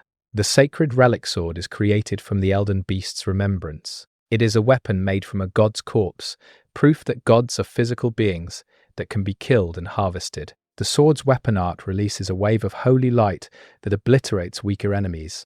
It is the ultimate symbol of the player's ascension. You have killed God and turned its body into a tool. The Marika's hammer is a weapon that reveals Marika's true nature. She is not just a goddess, she is a warrior. The hammer was used to shatter the Elden Ring, and its description confirms Marika herself struck the blow. This is not a metaphor. Marika physically attacked the ring with a hammer, breaking the fundamental laws of reality through sheer force. The Radagon's Surisail and Marika's Surisail are talismans that boost stats but increase damage taken. They are fragments of the gods themselves, pieces of their power made into wearable items. The fact that you can find these suggests that Marika and Radagon's divinity is not abstract. It is a resource that can be mined and exploited. The Great Runes are fragments of the Elden Ring, claimed by the demigods during the Shattering. Each rune grants unique powers, but requires activation at a divine tower. The towers themselves are ancient structures that predate the Shattering, suggesting they were built specifically to control the Elden Ring's power. Someone, long ago, knew the ring could be broken and prepared infrastructure to manage the fragments.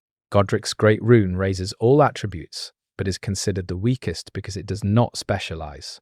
It reflects Godric's philosophy, quantity over quality, taking everything without mastering anything. Radahn's Great Rune boosts health, stamina, and equip load, reflecting his identity as a warrior who bears the weight of the world. Morgott's Great Rune increases health significantly, reflecting his role as the last defender. Rykard's Great Rune restores health on kills, reflecting his philosophy of devouring strength from others. Malenia's Great Rune restores health on hit, but makes you take more damage, reflecting her aggressive combat style and her fragile control over the rot. Mohg's Great Rune grants a damage bonus when nearby allies are hurt, reflecting his role as the lord of a blood cult where suffering empowers the collective. The Mending Rune of the Falcurse is Dung Eater's rune, and it is the only rune described as a curse rather than a blessing. Using it creates an age where everyone is born cursed, where the concept of grace becomes meaningless. It is the anti-rune, a fundamental rejection of the Elden Ring's purpose. The remembrances of major bosses can be consumed for runes or traded for unique weapons and spells, but consuming them destroys the memory forever. The game forces you to choose power now or legacy preserved. Most players consume remembrances for immediate runes, erasing the stories of the demigods for a temporary advantage. It is a small, easy choice that mirrors the larger themes of the game. The lands between are filled with people who sacrificed everything for power, and you can make the same choice without thinking. The Ashes of War system allows you to change weapon skills, customizing your playstyle, but the lore behind Ashes of War is significant. They are techniques developed by warriors and passed down through memory. Finding an Ash means discovering a lost fighting style, a piece of martial knowledge preserved in the ashes of the warrior who created it. The fact that skills can be transferred between weapons suggests combat in Elden Ring is not just physical, it is conceptual, a battle of philosophies made flesh.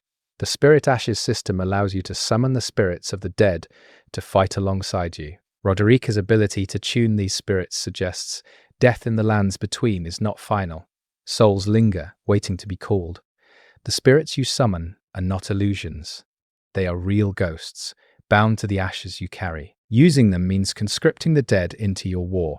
Some spirits, like the Mimic Tear or Black Knife Tish, are incredibly powerful. Others, like the Wandering Noble Spirits, are pathetic and useless. But all of them died once, and you are making them die again for your benefit. Tish, the Black Knife Assassin Spirit, is one of the most powerful summons in the game. She is fast, aggressive, and her blade reduces maximum health. Her ashes describe her as the daughter of the Black Knife ringleader, suggesting the assassination of Godwyn was a family operation. Tish's presence as a summonable spirit means she is dead, that Marika's Numen kinswomen who carried out the assassination have been hunted down and killed. The Golden Order's retribution was thorough. The Elhutel, the Headless Spirit, is a knight who guards tombs. She teleports and wields a spear, and she is utterly loyal to her duty. Even in death, she continues to guard.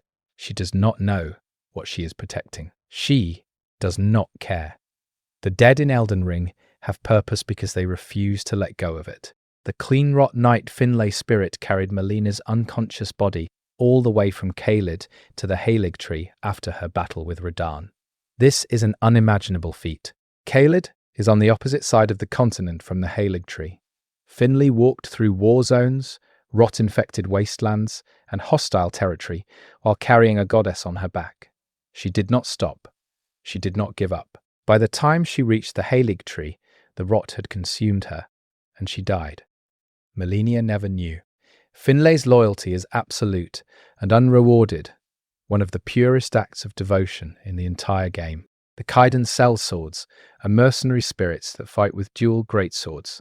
Their ashes describe them as soldiers who fought for money, not honor. Even in death, they are pragmatic. They do not care about your cause. They just fight because that is what they were paid to do, and the contract apparently extends beyond the grave. The ancient dragon knight Kristoff is a Leyndell soldier who fought dragons and later befriended them. His spirit wields lightning, a gift from the dragons he once fought. His story is a small redemption arc, a warrior who learned that enemies can become allies. The dragon cult of Leyndell is built on this philosophy. The dragons and humans fought a brutal war, and then they stopped and chose peace instead. Kristoff embodies that choice. The Night Maiden and Swordstress puppets are Nox warriors, and their ashes describe them as lifeless dolls animated by magic. They are not ghosts. They are constructs, artificial beings created by the Eternal Cities. Summoning them means you are using the same technology that the Nox used to create servants. The line between life, death, and artificiality is blurry in Elden Ring, and the spirit ashes make it even blurrier. The Great Shield soldiers are heavy infantry spirits that form a shield wall. They are slow, defensive, and nearly indestructible. Their ashes describe them as soldiers who specialized in holding ground. They do not attack unless provoked. They just stand there, shields raised, waiting. It is a boring, unglamorous role, but someone has to do it. The skeletal militiamen are spirits that resurrect unless you kill them with holy damage. They are low-tier summons, weak and fragile, but they keep coming back. They are useful in long fights, where you need bodies to distract enemies. The fact that skeletons can be summoned like any other spirit suggests that undeath is just another state of being in the lands between, no more or less valid than life. The Rotten Stray is a spirit of a dog infected with scarlet rot. It is a good boy who happens to be rotting. Its ashes describe it as loyal and affectionate. Even death and disease cannot erase a dog's devotion. The Rotten Stray is one of the most heartbreaking summons because it is just a dog, and it wants to help, and it is dying, and there is nothing you can do about it. The Stormhawk Dean is a spirit hawk that circles above you, providing a damage buff. Its ashes describe it as a hawk that once flew over Stormvale Castle, loyal to the old lords before Godric took over. Even the animals in Elden Ring have political allegiances and tragic backstories. The Banished Knight, Oleg, is a powerful spirit wielding dual greatswords. His ashes describe him as a knight who was exiled from Leyndell for unknown reasons. He is strong, aggressive, and utterly silent. He does not explain why he was banished. He just fights, proving his worth through action rather than words. The Azula Beastman ashes summon one of the ancient warriors from Farum Azula. These beasts served the dragons and fought with discipline and honor. Summoning one means calling on a warrior from an age before the Erd Tree, a soldier of the Forgotten Empire. The Beastman does not question you. He simply fights, as he was trained to do thousands of years ago. The Crystallian spirits are fragments of living crystal, slow and defensive, but nearly immune to physical damage. Their ashes describe them as artificial life created through glintstone sorcery. They are not born. They are grown, cultivated in the Academy's experiments. The fact that they have spirits suggests that artificial life can develop souls, that consciousness is not exclusive to natural-born beings. The Glintstone Sorcerer ashes summon a generic mage who casts basic spells. The description is blunt. This is a sorcerer who studied at Raya Lucaria. Nothing special. Not every spirit has a grand story. Some are just people who died and were forgotten, and you dragged them back to fight again because you needed a ranged option. The Perfumer Trisha ashes summon an aristocrat who throws healing perfumes. Perfumers are a unique class in Elden Ring, using alchemy and aromatic substances rather than magic or faith. Trisha is supportive, healing you and your allies rather than attacking enemies. Her presence as a summon suggests she died helping others, and even in death, she continues that role. The Dolores the Sleeping Arrow is a spirit puppet who fires great arrows from a ballista. She is described as a puppet, not a ghost, meaning she was never truly alive. Someone created her, programmed her to fight, and then she was destroyed. You found her remains and reactivated her. She is a weapon, not a person, and the game treats her accordingly. The Finger Maiden Thoralina is a spirit who casts healing incantations. Her ashes describe her as a maiden who served a Tarnished but was killed before she could fulfill her purpose.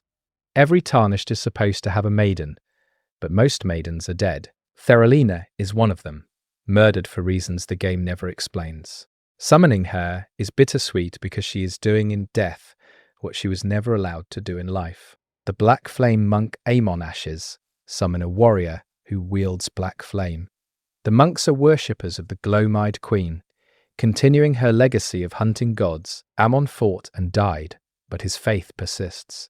Summoning him means calling on a godslayer, a warrior dedicated to killing the divine. The ancient dragon Florisax is mentioned in incantation descriptions as a priestess of the dragon cult. She taught lightning magic to humans, bridging the gap between species. She does not appear in the game, but her influence is everywhere.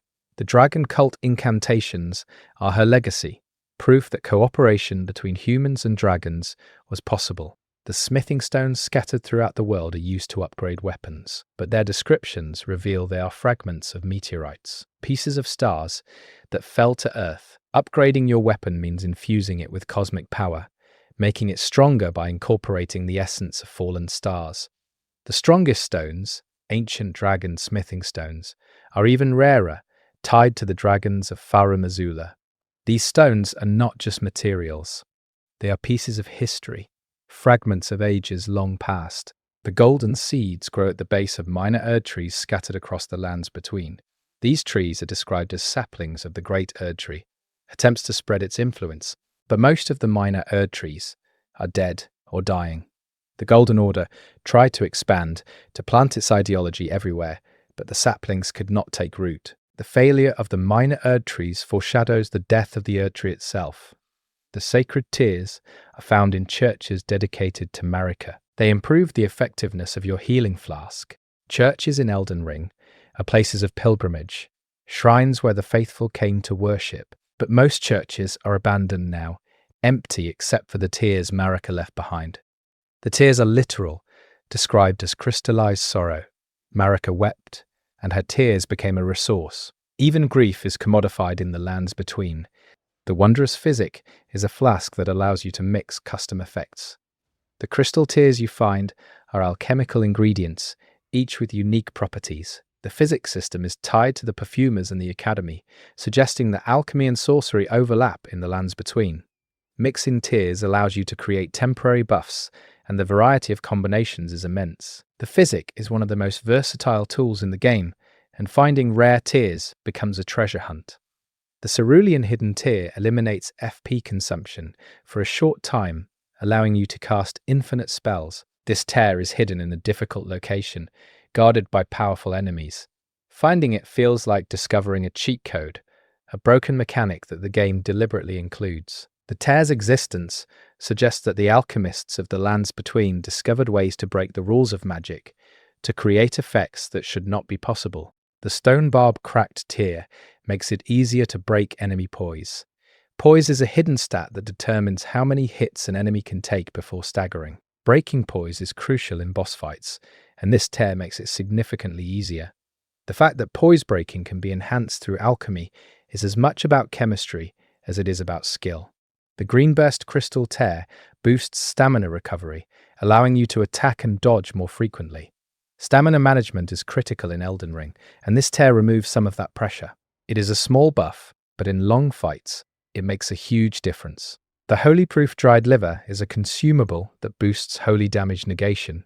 Holy damage is common in late-game areas, especially in Lane Dell and the Erd Tree. The liver is made from organs, suggesting that alchemy in Elden Ring involves harvesting body parts. The fact that eating a liver grants resistance to divine power is darkly humorous. The gods may be powerful, but they can be countered with the right snack. The roa fruit is used to craft items and lure animals. It grows wild across the lands between, a common plant with no special properties. But the abundance of roa fruit shows that life persists even in a broken world. Nature continues, indifferent to the wars of gods and men. The Arteria leaf is a rare crafting material that glows red. Its description says it grows on the Erd tree's branches, nourished by blood. This is disturbing. The Erd tree, symbol of life and grace, is literally feeding on blood. The Golden Order's foundation is built on death, and the Arteria leaf is proof. The root resin is harvested from the roots of the Erd tree and used to craft items. The roots spread everywhere, connecting all life in the lands between. But they are also infected with Deathroot, carrying Godwyn's corruption. The roots that once nourished the world are now poisoning it. The nascent butterfly is a beautiful insect that never reaches maturity. Its description is melancholic, describing a creature frozen in an eternal larval state. The butterfly is a metaphor for Miquella, cursed to never grow up, and for the lands between itself, a world stuck in transition, unable to move forward or backward. The Aeonian butterfly is tied to Melania and the scarlet rot. It is beautiful and deadly, just like the goddess herself. The butterflies swarm around areas touched by rot, feeding on decay. They are not evil, they are just living their lives in an environment shaped by catastrophe. The poison bloom grows in swamps and toxic areas. It is used to craft poison items, turning environmental hazards into weapons. The fact that poison can be harvested and weaponized shows the pragmatic brutality of the lands between. Nothing is wasted. Even poison has value. The string is a simple crafting material made from animal sinew. It is used to craft arrows and bolts. The description is mundane, but it is a reminder that even in a world of gods and magic, practical concerns, like making bowstrings, still matter. The thin beast bones are harvested from small animals. They are used to craft basic arrows. Hunting animals for materials is a core mechanic, and it grounds the fantasy in a kind of realism. You are not just fighting dragons and demigods, you are also killing rabbits for bones. The cave moss grows in dark, damp places. It is used to craft items that cure ailments. Moss is humble, unglamorous, but essential. It is the kind of detail that makes the world feel lived in and real. The sanctuary stone is a rare item that gradually heals you over time. Finding one is rare, and using it wisely is important. The stone is described as blessed by Marika, a fragment of divine power made portable. Even the smallest blessings of the gods have tangible form. The clarifying horn charm is a talisman that boosts focus, reducing the buildup of sleep and madness. Focus is a hidden stat, often overlooked, but critical in certain fights. The charm is simple, practical, and easy to miss. It is the kind of item that veteran players swear by and new players ignore. The immunizing horn charm boosts immunity, reducing poison and rot buildup. Immunity is essential in areas like the Lake of Rot and the Swamp of Ionia. Without high immunity, you die quickly. The charm is not flashy, but it saves lives. The stalwart horn charm boosts robustness, reducing bleed and frostbite buildup.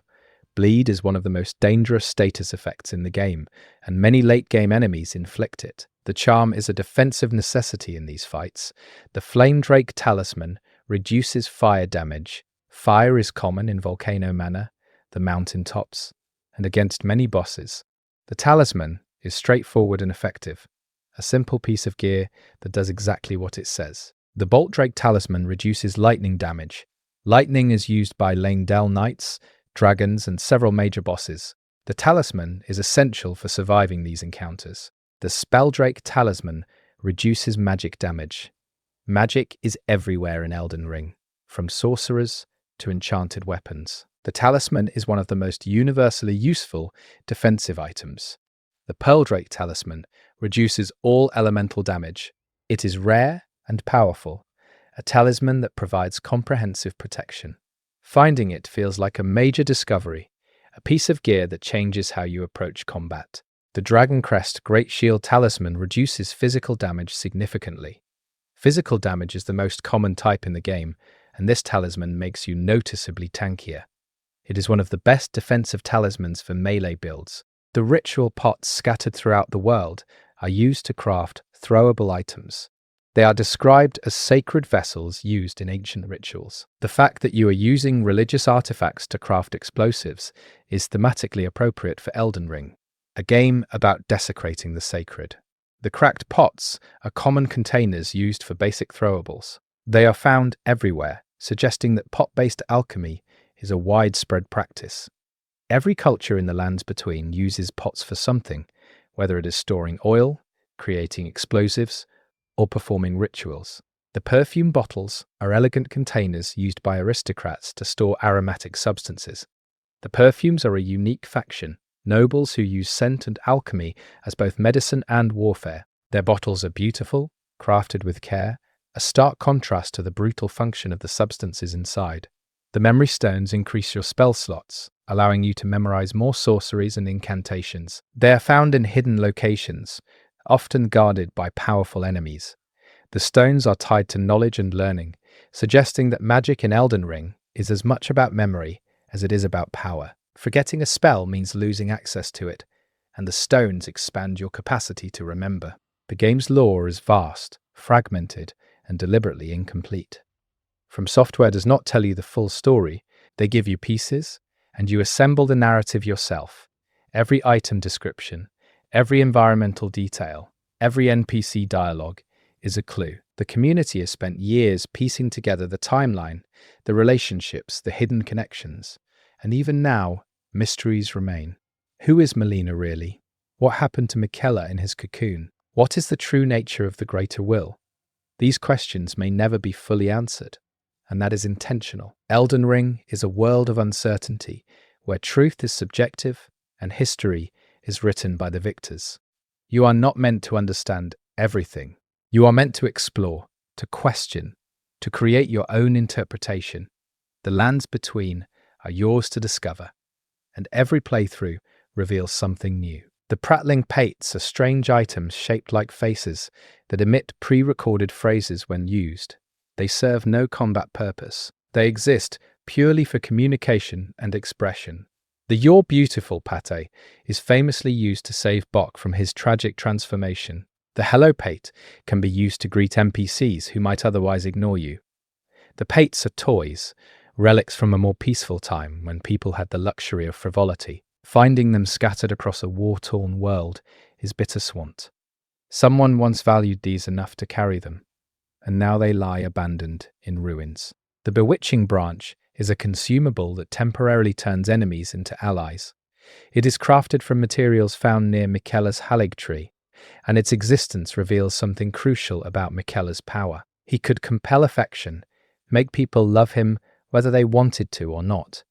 The branch is a fragment of that power made accessible to you. Using it feels manipulative and wrong, which is exactly the point. Miquella's compassion may have been genuine, but his ability to force devotion raises ethical questions the game never resolves. The Celestial Dew is used at the Church of Vows to absolve sins and reset NPC aggression.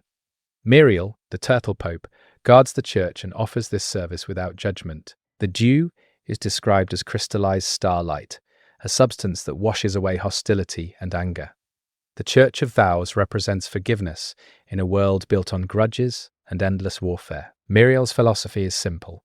Heresy is not native to the world, it is only a contrivance, and all things can be conjoined. He believes reconciliation is always possible. In a game filled with characters who die hating each other, Miriel is a gentle voice, suggesting another way. Miriel himself is one of the kindest characters in any From Software game. He is a giant turtle, wearing a pope's hat, speaking in a calm, measured voice. He teaches both sorceries and incantations, believing that all forms of knowledge should be shared. He tells you the history of the war between the Carian royal family and the Erd Tree, and how Radagon and Renala's marriage brought temporary peace. He believes in unity, in understanding, in learning from all sources. If you attack him, he does not fight back.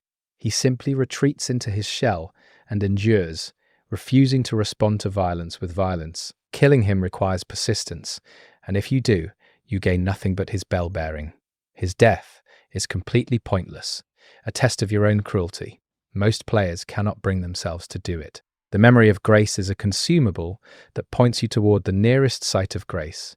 It is a navigational tool, useful in confusing areas like the subterranean shunning grounds or the Halig tree. But its existence raises a question. If grace guides you, why do you need an item to remember where it is?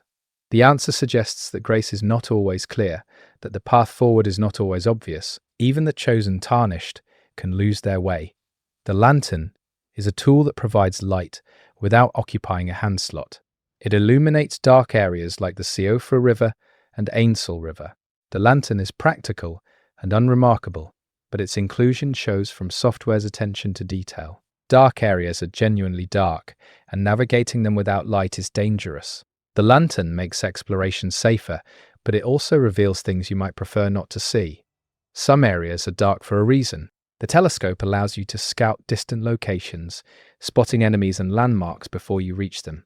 It is a simple tool, but it changes how you approach exploration. Using the telescope to survey an area before entering it is smart, cautious, and completely optional. Most players ignore it and charge forward, learning through death rather than observation.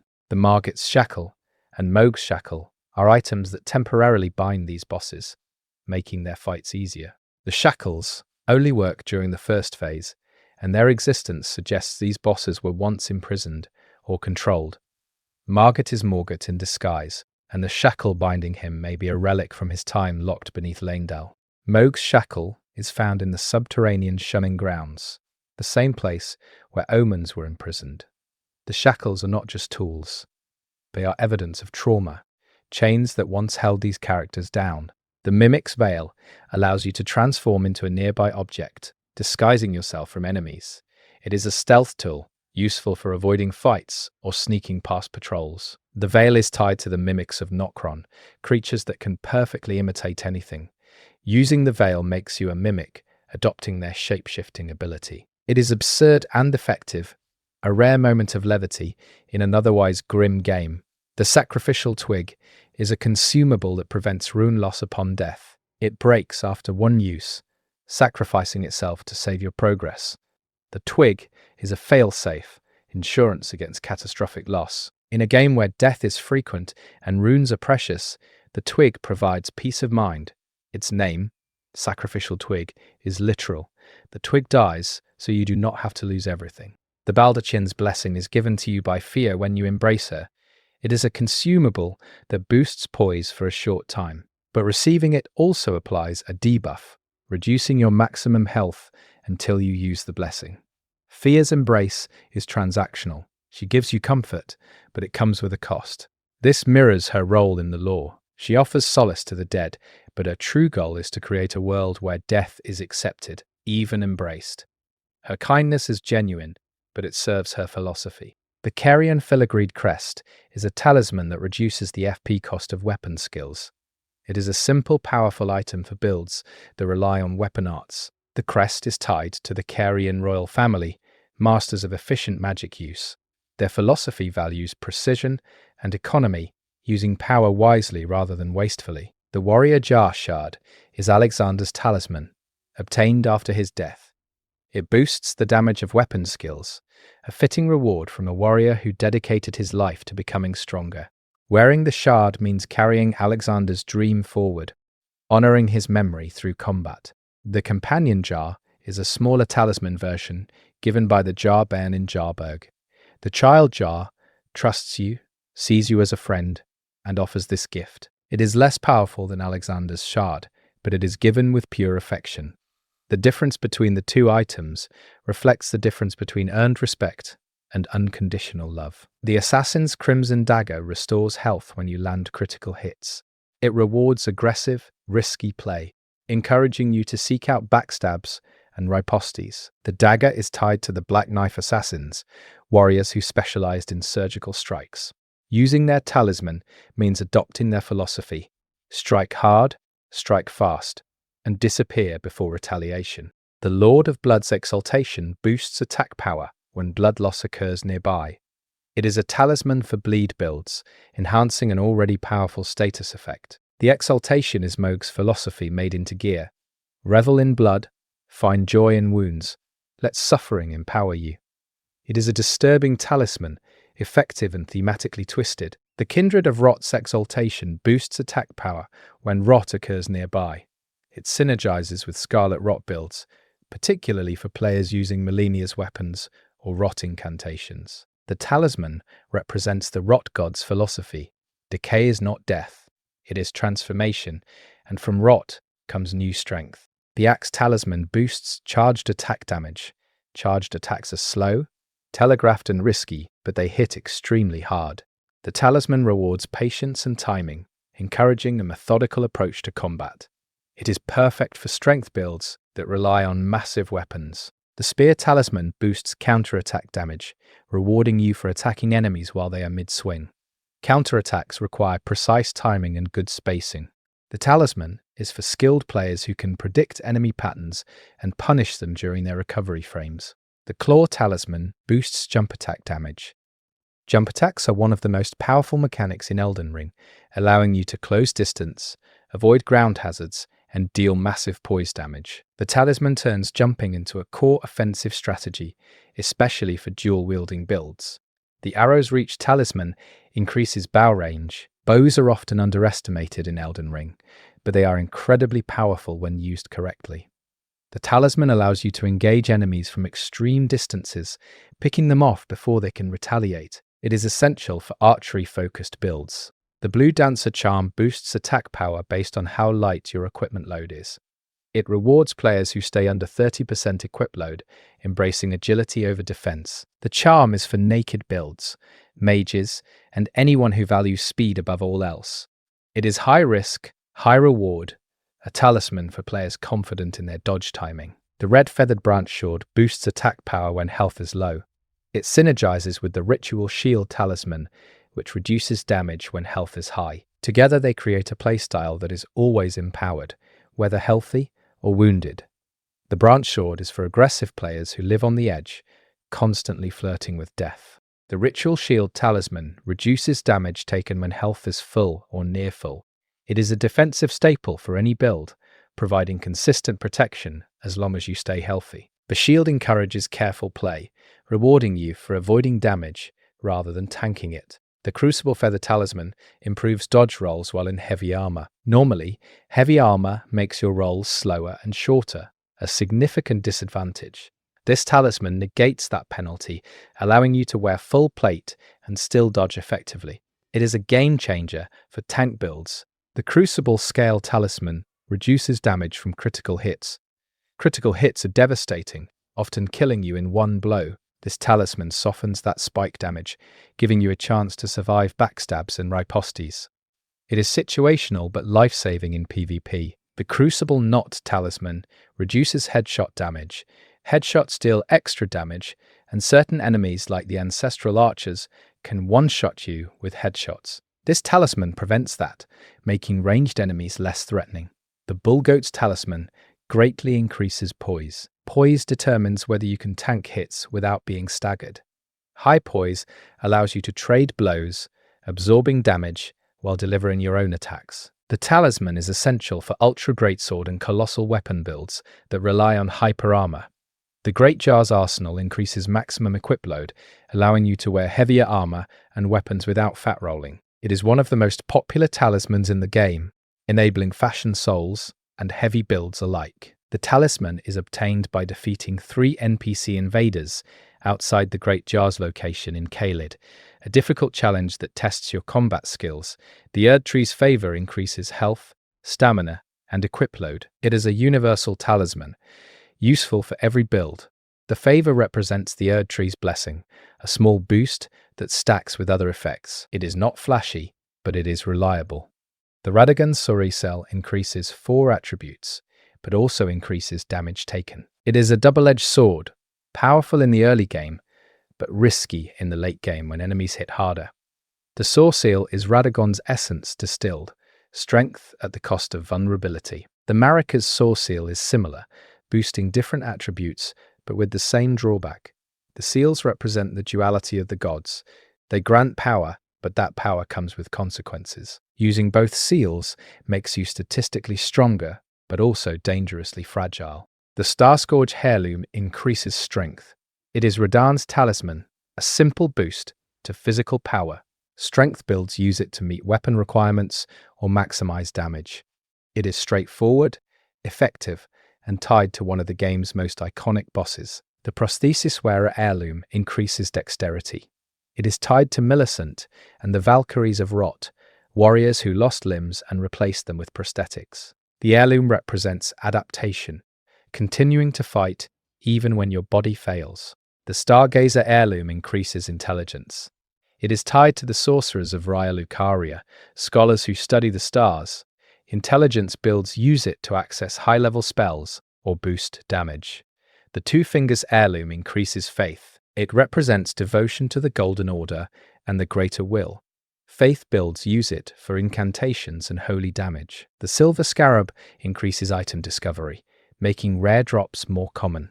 It is essential for farming builds, players who need specific weapons or armor sets. The Scarab is a Nokron creation, another tool from the Eternal Cities that prioritizes efficiency. The Gold Scarab increases rune gain from defeated enemies. Runes are experience and currency, and the Scarab accelerates your progression. It is one of the most useful talismans for leveling up quickly. The Silver Tear Mask increases arcane but reduces physical damage negation. Arcane governs item discovery, bleed build-up, and certain spells. The mask is a cosmetic item from Nokron, made from the same material as the Mimic Tear. Wearing it means adopting the form of the shapeshifters. The Alberic set is the armor of the mad sorcerer who invades the Round Table Hold. It boosts thorn sorceries, spells that deal damage over time. Alberic's madness is reflected in his magic, chaotic and painful. The Deathbed Dress is Fear's outfit. It is elegant, somber, and impractical for combat. Wearing it makes you look like a mourner, a companion to the dead. It is one of the few armor sets with no defensive value, existing purely for fashion and roleplay. The White Mask is Vari's outfit, and it boosts attack power when blood loss occurs nearby. It is the best helmet for bleed builds, turning Vari's grotesque aesthetic into a functional tool. The mask is disturbing, a white face with red stains, a visual representation of the blood cult's philosophy. The Raptor's black feathers chest piece boosts jump attack damage. It is essential for jump attack builds, synergizing with the Claw Talisman. The feathers are stylish, practical, and thematically tied to aerial combat. The Mushroom set is armor made from living mushrooms. It provides high immunity, protecting against poison and rot. The set is absurd, making you look like a walking fungus, but it is incredibly effective in toxic environments. Fashion souls versus function, and sometimes function wins. The Land of Reed set is worn by samurai, specifically Yura. It is light, stylish, and provides balanced defenses. The set is tied to a distant land mentioned but never seen in the game. Yura came from the Land of Reeds, a place beyond the lands between, suggesting the world is much larger than what we explore. The Nox Swordstra set is worn by the warriors of the Eternal Cities. It is sleek, dark, and tied to the night sky. The set boosts stealth, making your footsteps quieter. It is perfect for assassin builds and players who value aesthetics. The Cleanrot set is Malenia's knight's armor, corroded by scarlet rot, but still functional. It provides high immunity and looks appropriately weathered. Wearing it means adopting the identity of the most loyal warriors in the game. The Lionel set is the heaviest armor in the game, offering maximum physical defense at the cost of mobility. Lionel was a knight of the Round Table Hold, and his armor suggests he valued protection above all else. The set is impractical for most builds, but for pure tank builds, it is unmatched. The Veteran set is worn by Commander Niall and his soldiers. It is heavy, practical, and tied to the warriors of Castle Sol. The set represents veterans, soldiers who have fought for so long that combat is the only life they know. The Crucible Axe set is worn by the Crucible Knights, ancient warriors who served the Erd Tree in its earliest form. The armor is ornate, covered in golden scales and horns. It represents the primordial Erd Tree, the Crucible, before it was refined into the Golden Order. Wearing it means embracing the chaotic vitality that the Golden Order tried to suppress. The Fingerprint set is worn by Vike, the Tarnished who came closest to becoming Elden Lord before succumbing to the frenzied flame. The armor is scorched, covered in fingerprint burns from the three fingers. It provides high resistance to madness, ironic given that Vike was consumed by it. The Omen set is worn by Morgott and Moog, heavy armor designed for beings with horns. It provides excellent defense and looks intimidating. Wearing it means adopting the appearance of the cursed, the rejected, the omen. The Knight's Cavalry set is worn by the horseback knights who patrol at night. They are field bosses, difficult enemies that drop valuable loot. Their armor is heavy and practical, designed for mounted combat. The set provides strong defenses and looks imposing. The Kaiden set is worn by mercenary soldiers found throughout the lands between. It is medium armor, balanced between defense and mobility. The set represents the common soldier, the rank-and-file warriors who fight for pay rather than ideology. The Gelmir Knight set is worn by the Knights of Volcano Manor. It is heat-resistant, designed for combat in volcanic environments. The set is practical for Volcano Manor and the mountaintops, areas where fire damage is common. The Fire Prelate set is the heaviest armor tied to the fire giants and the mountaintops. It provides incredible fire resistance and physical defense. The set is massive, making you look like a walking fortress. It is impractical for most playstyles, but perfect for cosplay and tank builds. The Blades set is the armor of Ranni's half-wolf shadow. It is stylish, combining knightly aesthetics with bestial elements. Wearing it means honoring Blade's memory, carrying forward the legacy of a loyal warrior who fought against his own programming. The Hoslo set is worn by the Hoslo brothers, Juno and Dialos. It is elegant, covered in a red cape, and designed for noble warriors. The set is tied to the Volcano Manor questline and represents the aristocratic tradition of dueling and honor. The scaled set is worn by mercenaries who specialize in heavy armor and shields. It is practical, offering strong defenses without excessive weight. The set is common, found on enemies throughout the game, representing the typical soldier's choice. The Exile set is worn by banished Lanedale knights, marked with red cloth to signify their disgrace. It is sturdy, functional, and carries the weight of shame. Wearing it means adopting the identity of the dishonored. The Raging Wolf set is worn by Vargram, one of the recusants of Volcano Manor. It is stylish, aggressive, and tied to the theme of rebellion. The set is obtained through Volcano Manor quests and represents the philosophy of rejecting the Golden Order. The Zamor set is worn by the ancient knights who fought alongside the giants. It is light, designed for mobility, and provides strong frost resistance. The set is rare, found only in the mountaintops, and represents a lost civilization. The Royal Remains set is worn by Ensha, the silent skeleton in the Round Table Hold. It slowly restores health when you are low, a useful passive effect. The set is eerie, skeletal, and tied to Ensha's mysterious nature. Wearing it makes you look like an undead knight. The Confessor set is starting armor for the Confessor class. It is balanced, offering decent defenses and a distinctive look. The set represents those who seek truth through confession and penance, appropriate for a game filled with guilty characters. The Astrologer set is starting armor for the Astrologer class. It is light, designed for spellcasters, and looks scholarly. The set represents those who study the stars and seek knowledge through observation. The Prophet set is starting armor for the Prophet class. It is simple, religious, and tied to faith-based builds. The set represents those who preach and serve the divine, even as the gods remain silent. The Champion set is starting armor for the Hero class. It is practical, offering good defenses without excessive weight. The set represents warriors who rely on strength and endurance. The Blue-Silver Mail set is worn by the Carian Knights, guards of the royal family. It is elegant, covered in blue cloth, and provides balanced defenses. The set represents loyalty to the Carian royal family and their philosophy of combining magic and swordplay. The Cuckoo Knight set is worn by the soldiers of Raya Lucaria. It is practical, offering decent defenses and a distinctive helmet. The set represents the Academy's military arm, warriors who serve knowledge and sorcery. The Traveler's set is simple clothing worn by wanderers. It provides minimal defense, but is light and unrestrictive.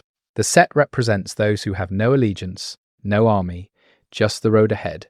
It is starting armor for the Vagabond and Samurai classes. The Nomadic Merchant set is worn by the traveling merchants. It is light, colorful, and tied to the persecuted people who suffered beneath Lanedale. Wearing it means honoring their memory, carrying forward the identity of those who were tortured and forgotten. The perfumer's set is worn by aristocratic alchemists who use scented substances in combat. It is elegant, impractical, and tied to high society. The set represents the fusion of science and aesthetics, alchemy as both art and weapon. The preceptor's set is worn by the scholars who taught at Raya Lucaria. It is elegant, featuring a distinctive hat and robes. The set boosts magic damage and represents the teaching tradition of the Academy, educators who pass down knowledge through generations. The Spellblade set is worn by Rosia and other sorcerer knights who combine magic with melee combat. It is practical, offering balanced defenses and intelligence scaling. The set represents the fusion of two traditions, warriors who refuse to choose between sword and spell. The Battle Mage set is similar, worn by soldiers who use both weapons and sorceries. It is heavier than the Spellblade set, offering more protection at the cost of mobility. The set represents battlefield mages, practical sorcerers who adapted magic for war. The Prisoner's set is starting armor for the prisoner class. It is disturbing, featuring an iron mask that covers the face.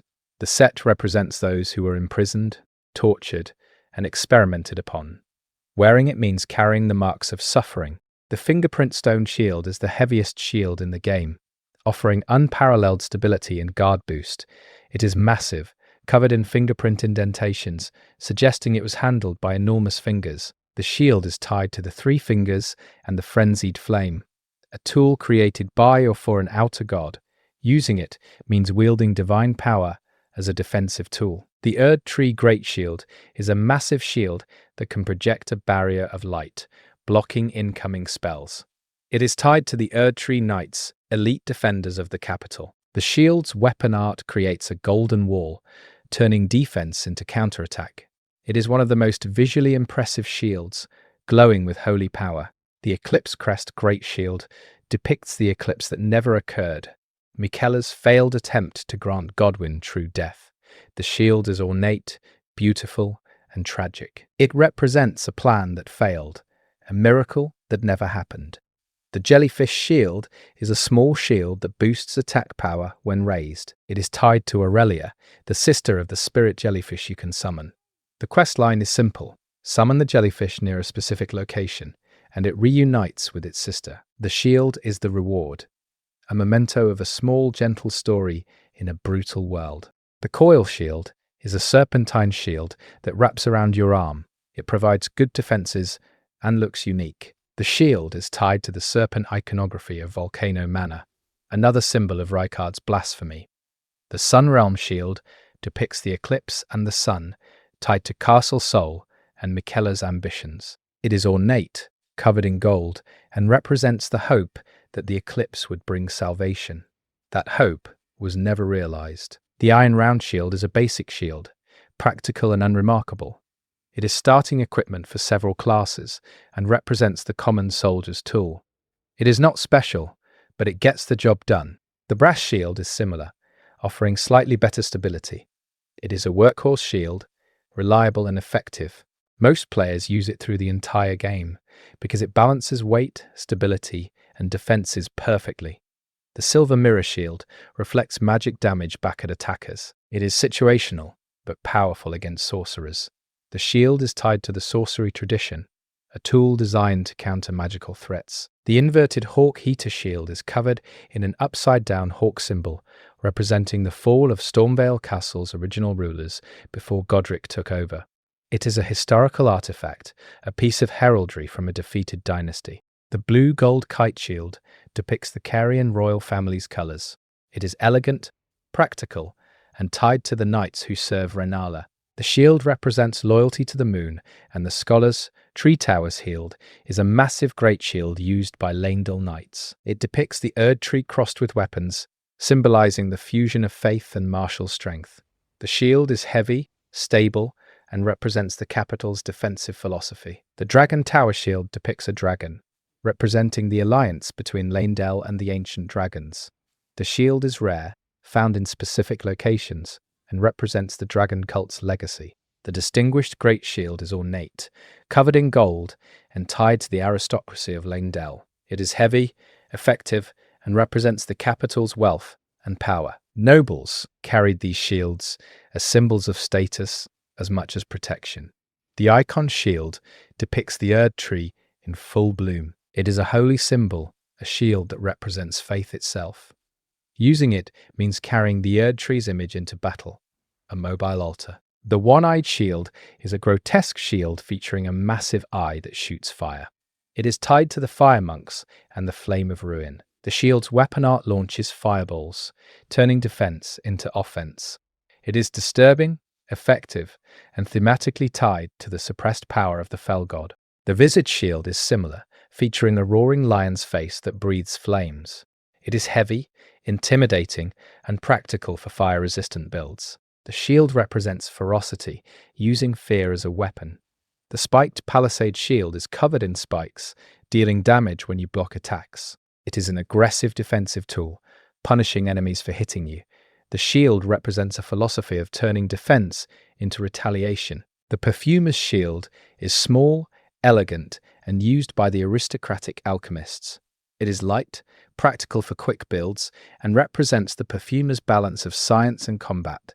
The smoldering shield gradually builds up fire damage on blocked attacks. It is situational, useful against enemies weak to fire. The shield is tied to the flame monks and represents the slow, patient approach to warfare. The spiral horn shield is covered in horn motifs tied to the omen and the primordial crucible. It is heavy, effective, and represents the chaotic vitality that the Golden Order suppressed. The Great Turtle Shield is a massive shield shaped like a turtle shell. It boosts stamina recovery, a powerful passive effect. The shield is tied to Miriel, the Turtle Pope, though he does not carry it. It represents patience, endurance, and the wisdom of taking things slowly. The marred leather shield is a basic shield, cheap and common. It is starting equipment for low-level classes and represents the poorest warriors, those who cannot afford better gear. The marred wooden shield is even more basic, offering minimal protection. It is practically useless in late-game areas, but serves as a reminder that not everyone in the lands between has access to quality equipment. Some warriors fight with scraps. The red thorn round shield is covered in thorns and tied to the Briar armor set. It deals damage when you roll into enemies, synergizing with builds that use rolls offensively. The shield represents the Briar philosophy. Every action is an attack. The scripture wooden shield is covered in religious text, verses from the Golden Order. It is light, impractical, and represents blind faith. The shield is carried by fanatics who believe words can protect them as well as steel. The Blue Crest Heater Shield is a basic shield with carrion colors. It is practical, offering good defenses for early game players. The shield represents the carrion soldiers, rank-and-file warriors who served the royal family. The Hawk Crest Heater Shield depicts a hawk, symbol of Stormvale Castle. It is common, found throughout Limgrave, and represents the castle's military before Godric corrupted it. The Golden Beast Crest Heater Shield depicts a golden beast tied to Leyndell's heraldry. It is ornate, practical, and represents the capital's military tradition. The Flame Crest Heater Shield provides fire resistance and depicts flames. It is useful in Volcano Manor and the mountaintops, areas where fire damage is prevalent. The shield represents those who adapted their gear for specific environments. The Dragon Crest Shield depicts a dragon and provides stability. It is tied to the dragon cult, warriors who allied with dragons and learned from them. The shield represents cooperation between species, a rare theme in Elden Ring. The immunizing white-cured meat is a consumable that boosts immunity temporarily. It is made from animal meat and represents the practical alchemy of the lands between. Eating the right food can protect you from poison and rot. The invigorating white-cured meat boosts stamina recovery. It is simple, effective, and represents the importance of nutrition in a harsh world. Warriors need to eat, and the right meal makes a difference. The clarifying white-cured meat boosts focus, protecting against madness and sleep. It is essential in areas like the subterranean shunning grounds, where madness build-up is constant. The meat represents preparation, knowing what challenges lie ahead, and eating accordingly. The pickled turtleneck is a consumable that boosts stamina recovery significantly. It is made from turtle meat and the description is matter-of-fact about this. Turtles are food in the lands between. A practical resource. The item is one of the most useful consumables for boss fights, allowing you to attack and dodge more frequently. The exalted flesh is a consumable that boosts physical attack power. It is made from unknown meat, and the description is intentionally vague. The flesh is tied to the albinorix and the underground, suggesting it comes from creatures that should not be eaten. Using it means consuming something unnatural for temporary power. The stimulating boluses cure sleep. Sleep is a rare status effect, inflicted by specific enemies like the godskin apostles. The boluses are made from medicinal ingredients and represent the apothecary tradition, crafting cures for ailments.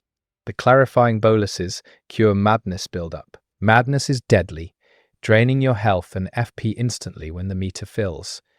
The boluses are essential in frenzied flame areas, where madness is everywhere. They represent sanity in consumable form, a way to fight back against the chaos. The preserving boluses cure scarlet rot. Rot is one of the most dangerous status effects, draining health rapidly over time. The boluses are essential in the Lake of Rot and the Swamp of Aeonia, areas where rot is unavoidable. They represent survival, the ability to endure in toxic environments. The neutralizing boluses cure poison. Poison is common, inflicted by swamps, enemies, and traps. The boluses are cheap, easy to craft, and essential for exploration. They represent the basic necessity of having antidotes in a hostile world. The Thorfrost boluses cure frostbite. Frostbite slows stamina recovery and increases damage taken. The boluses are useful in the mountaintops and against specific bosses. They represent adaptation, preparing for cold environments. The stanching boluses cure bleed buildup. Bleed is one of the most dangerous status effects, draining a percentage of your maximum health instantly. The boluses are essential against bleed-inflicting enemies like the Bloody Fingers and Moog. They represent the need to stop bleeding before it kills you. The soap is a consumable that removes certain buffs and debuffs from your character. It is simple, practical, and tied to the idea that sometimes you just need to wash off whatever is affecting you. The soak is mundane, a reminder that even in a fantasy world, hygiene matters. The scriptstone is a key item that allows you to learn sorceries and incantations from NPCs. It is tied to the teaching tradition, the idea that knowledge must be passed down from master to student. Finding scriptstones means gaining access to new abilities, expanding your magical repertoire. The glintstone firefly is a crafting material that glows with magical light. It is used to craft items that reveal invisible enemies and objects. The fireflies are tied to the glintstone caves, areas rich with magical energy. They represent the idea that magic can illuminate hidden truths. The glowstone is a throwable item that creates light. It is useful in dark areas, marking paths or revealing hidden enemies. The glowstone is practical, simple, and often overlooked. It is the kind of item veteran players always carry. The volcano stone is a throwable item that creates a pool of lava.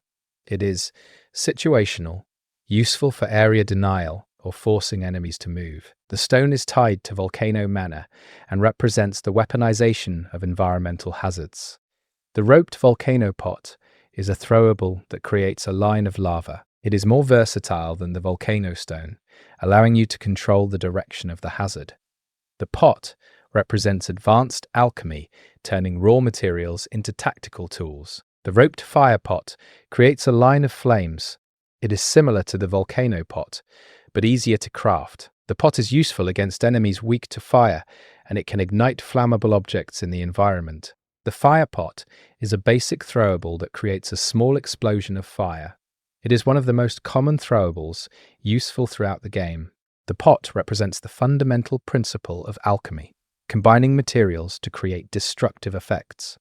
The Redmane fire pot is a more powerful version used by Radahn's soldiers. It creates a larger explosion and deals more damage. The pot represents the military application of alchemy, battlefield weapons designed for maximum impact. The Giant's Flame fire pot is the strongest fire pot infused with the power of the Fell God. It creates a massive explosion and is rare. The pot represents the ultimate expression of flame alchemy, harnessing divine fire. The fetid pot creates a cloud of poison. It is useful for area denial, forcing enemies to retreat or take poison damage. The pot represents the use of toxins as weapons, a pragmatic but unpleasant tactic. The roped fetid pot creates a line of poison clouds. It is more versatile than the basic fetid pot, allowing you to control the poison spread. The pot is useful in tight corridors or against groups of enemies. The poison pot is similar but creates a smaller poison cloud. It is cheaper to craft and still effective. The pot represents the basic application of poison alchemy. The poison bone dart is a throwable that inflicts poison buildup. It is light, stackable, and useful for ranged poison application. The dart represents the hunter's approach, using small precise tools rather than large explosives. The rot pot creates a cloud of scarlet rot. Rot is more dangerous than poison, and the pot is correspondingly more valuable. It is tied to Khalid and Melania, representing the weaponization of the rot god's power. The roped rot pot creates a line of rot clouds. It is rare, powerful, and devastating in the right situations. The pot represents the most dangerous form of alchemical warfare, turning a god's plague into a throwable weapon. The freezing pot creates a cloud of frost. Frost inflicts frostbite, slowing enemies and increasing their damage taken. The pot is useful against enemies resistant to other status effects. It represents the application of cold as a weapon. The roped freezing pot creates a line of frost clouds. It is more versatile, allowing you to control the frost spread. The pot is useful for creating barriers or slowing groups of enemies. The lightning pot creates a small lightning explosion. Lightning deals high damage and is effective against enemies in metal armor. The pot is tied to the dragon cult and represents the weaponization of storm power. The roped lightning pot creates a line of lightning strikes. It is powerful, rare, and spectacular. The pot represents the ultimate expression of lightning alchemy, channeling the power of dragons into a throwable weapon. The holy water pot creates a small explosion of holy damage. Holy damage is effective against undead and those who live in death. The pot is tied to the golden order and represents faith as a weapon. The roped holy water pot creates a line of holy explosions. It is useful for clearing groups of undead. The pot represents the systematic application of faith, turning religion into military strategy. The scriptstone is used to copy sorceries and incantations. It is tied to the tradition of magical scholarship, the idea that spells can be recorded and reproduced. The scriptstone represents the democratization of magic, making knowledge accessible to those willing to learn. The lost ashes of war can be brought to Hugh or the blacksmith in Liurnia to recover ashes you have used. It is a quality of life item, preventing you from losing unique ashes permanently. The item represents the idea that knowledge, once discovered, can be recovered even if temporarily lost. The whetstone knife allows you to apply ashes of war to weapons. It is essential for build customization, and finding it opens up the full potential of the combat system. The knife is simple, practical, and represents the smith's craft. The iron whet blade allows you to apply heavy, keen, and quality affinities to weapons. These affinities change how weapons scale with your attributes. The whet blade is found in Stormvale Castle and represents the basic principles of weapon customization. The glintstone whet blade allows you to apply magic and cold affinities. It is found in Raya, Lucaria, and represents the sorcerer's approach to weapon enhancement, infusing blades with magical power. The red-hot whet blade allows you to apply fire and flame art affinities. It is found in Volcano Manor and represents the application of flame to weaponry. The sanctified whet blade allows you to apply sacred and lightning affinities. It is found in Lanedell and represents the Golden Order's approach to weapon enhancement, blessing blades with holy power. The black whet blade allows you to apply poison, blood, and occult affinities. It is hidden in a secret location and represents the darker applications of weapon customization, infusing blades with cursed powers. The Serpent Hunter is a great spear designed specifically to kill the god-devouring serpent. It is found in the Volcano Manor boss arena, and its weapon art extends its reach dramatically. The spear is a weapon created for a single purpose: killing Rykard. It represents the idea that some enemies require specialized tools, that not every problem can be solved with generic weapons. The grafted blade greatsword is a massive sword made from multiple blades welded together. It is Godric's weapon, and using its weapon art temporarily boosts all your attributes. The sword is absurd, impractical, and thematically perfect for Godric. It represents his philosophy: take everything, graft it together, and hope it works. The Sword of Night and Flame is a unique straight sword that scales with both intelligence and faith. Its weapon art allows you to cast either a magic beam or a sweep of flames. The sword represents the union of sorcery and incantation, mind and faith working together. The Golden Order Greatsword is a holy weapon that scales with both intelligence and faith. It represents the Golden Order's philosophy, the fusion of reason and devotion. The sword's weapon art launches a wave of light, turning belief into a projectile. The Ruin's Greatsword is a colossal weapon that creates gravity waves. It is tied to Radahn and the Star Scourge magic. The sword is heavy, devastating, and represents the weaponization of cosmic forces. The Godslayer's Greatsword is a black blade that channels the power of the Glowmide Queen. Its weapon art ignites black flame, the fire that kills gods. The sword is proof that divinity is not invincible, that the right weapon can kill anything. The Blasphemous Blade is Rykard's weapon, a great sword that restores health on kills. Its weapon art launches a wave of flame that also heals you. The blade represents Rykard's philosophy: consume your enemies and grow stronger from their deaths. The Maliketh's Black Blade is the weapon of destined death. Its weapon art reduces maximum health, a permanent debuff that only fades over time. The blade represents death itself, the one power that all beings fear. The Sacred Relic Sword is crafted from the Elden Beast's remembrance. Its weapon art releases a massive wave of holy light that obliterates groups of enemies. The sword is the ultimate farming tool, capable of clearing entire areas in seconds. It represents the player's ascension, the moment you turn a god's corpse into a weapon and use it to dominate the world. The Rivers of Blood is a katana that inflicts bleed with every hit. Its weapon art launches a flurry of blood slashes, building bleed almost instantly. The weapon is notoriously overpowered, trivializing many fights. It represents the blood cultist's philosophy: exsanguinate your enemies, revel in the carnage. The Moonveil is a katana that channels magic. Its weapon art launches magical slashes, dealing high damage at range. The weapon is elegant, powerful, and tied to the Carian tradition of sword sorcery.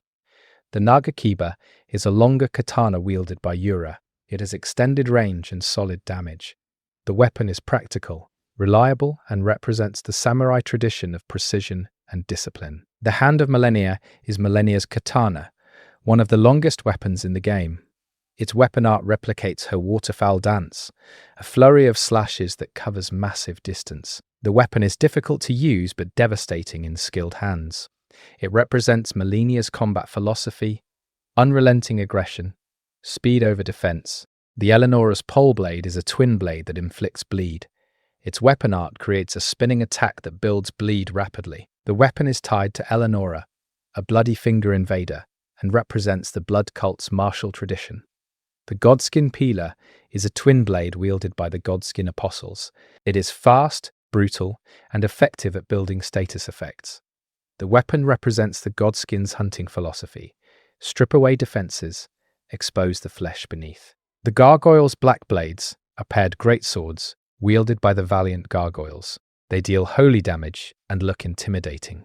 The weapons represent the ancient guardian's role, defending sacred places with overwhelming force. The Star Scourge Greatsword is actually two colossal swords wielded together.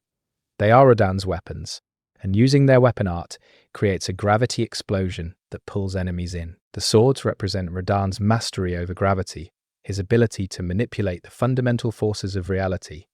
The Axe of Godric is a great axe that can summon spectral soldiers. Its weapon art calls forth ghostly warriors who fight briefly before disappearing. The axe represents Godric's desperation, his need to summon help because he cannot win alone. The Winged Scythe is a holy weapon that prevents flasks from healing. Its weapon art launches a blade of light that inflicts this debuff.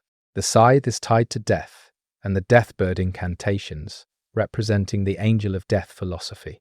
The Halo side is similar, wielded by the Clean Rot Knights. Its weapon art launches a ring of light that travels forward.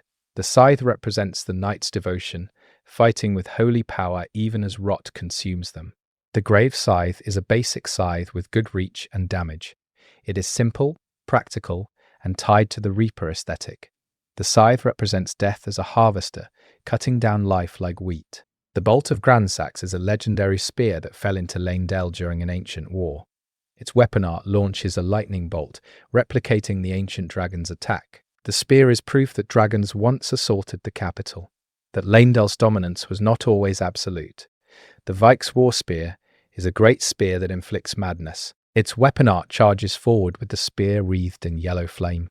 The weapon represents Vike's fall, his transformation from noble warrior to maddened invader. The Mogwin's Sacred Spear is Mohg's weapon, a trident that inflicts bleed. Its weapon art creates a geyser of blood that damages and heals you. The spear represents the blood cult's philosophy. Suffering is sacred, and blood is power. The Siluria's Tree is a great spear wielded by the Crucible Knights. Its weapon art charges forward with incredible speed and force. The spear represents the Crucible philosophy, direct, unstoppable assault. The Tree Spear is a basic great spear that deals holy damage. It is used by the Tree Sentinels and represents the Erd Tree's military tradition, faith made into a weapon. The Cross Naginata is a spear with wide slashes, effective at hitting multiple enemies. It inflicts bleed and is versatile. The weapon represents adaptation, a spear designed for crowd control rather than single-target duels. The Spiked Spear is basic but effective. It has long reach and decent damage. The spear represents the common soldier's weapon, practical and reliable. The pike is the longest spear in the game, offering extreme reach at the cost of speed. It is useful for safe poking, keeping enemies at distance. The pike represents caution, fighting from as far away as possible. The partisan is a versatile spear with both thrusting and slashing attacks. It is balanced, effective, and represents the well-rounded warrior who adapts to any situation. The Clean Rot Spear is wielded by Melania's Knights. It deals holy damage and scales with dexterity and faith. The spear represents the knight's devotion, fighting with blessed weapons even as their bodies decay. The Rotten Crystal Spear inflicts scarlet rot. It is rare, powerful, and devastating against enemies weak to rot. The spear represents the weaponization of plague, turning disease into a tactical advantage. The Crystal Spear is similar, but inflicts magic damage instead. It is elegant, effective, and tied to the Academy's research into crystalline weapons. The Clayman's Harpoon is a basic spear wielded by the underground Claymen. It scales with intelligence, unusual for a physical weapon. The spear represents the Nox approach to warfare, infusing even simple tools with magical properties. The Celebrant's Ribrake is a grotesque spear made from bones. It boosts rune acquisition. The spear is tied to the Windmill Village, where insane dancers celebrate endlessly. The weapon represents madness given form, joy extracted from horror. The Envoy's Longhorn is a musical instrument that shoots bubbles. It is absurd, effective, and tied to the Oracle Envoys. The horn represents the idea that music can be a weapon, that sound itself can kill. The Envoy's horn is a smaller version, faster but less powerful. It is equally absurd and equally effective. The horn represents the Envoy's philosophy, announce the new age with music and violence. The Jar Cannon is a massive crossbow that fires explosive great bolts. It is slow, powerful, and spectacular. The cannon is tied to the Jar warriors and represents the weaponization of alchemy, turning pots into artillery. The Pulley crossbow fires 3 bolts simultaneously. It is fast, versatile, and effective. The crossbow represents efficiency, maximizing damage output through mechanical advantage. The Full Moon crossbow fires magical bolts. It scales with intelligence and is tied to the Carian tradition. The crossbow represents the archer mage, combining ranged combat with sorcery. The arbalest is a heavy crossbow with high damage. It is slow but devastating. The arbalest represents the sniper approach. 1 shot, 1 kill. The Crepus's Black Key crossbow is unique, firing special bolts silently. It is tied to the Black Knife assassins and represents stealth, eliminating targets without alerting others. The Serpent bow has extended range. It is simple, effective, and tied to the serpent iconography of Volcano Manor. The bow represents patient hunters, warriors who kill from extreme distances. The longbow is a basic bow with good range and damage. It is versatile, reliable, and represents the archer's fundamental tool. The Albinauric bow is similar but scales with arcane. It is tied to the Albinauric archers and represents their adaptation, using bows designed for their specific physiology. The Erdtree bow deals holy damage. It is used by Lanedell archers and represents the capital's ranged forces, faith turned into projectiles. The Pulley bow has extreme range, the longest of any bow. It is slow but allows you to snipe enemies from absurd distances. The bow represents the ultimate expression of archery, hitting targets before they know you exist. The Black Bow of Faris is a legendary bow with high dexterity scaling. It is fast, accurate, and deadly. The bow is tied to Faris, a legendary archer, and represents mastery of the bowman's craft.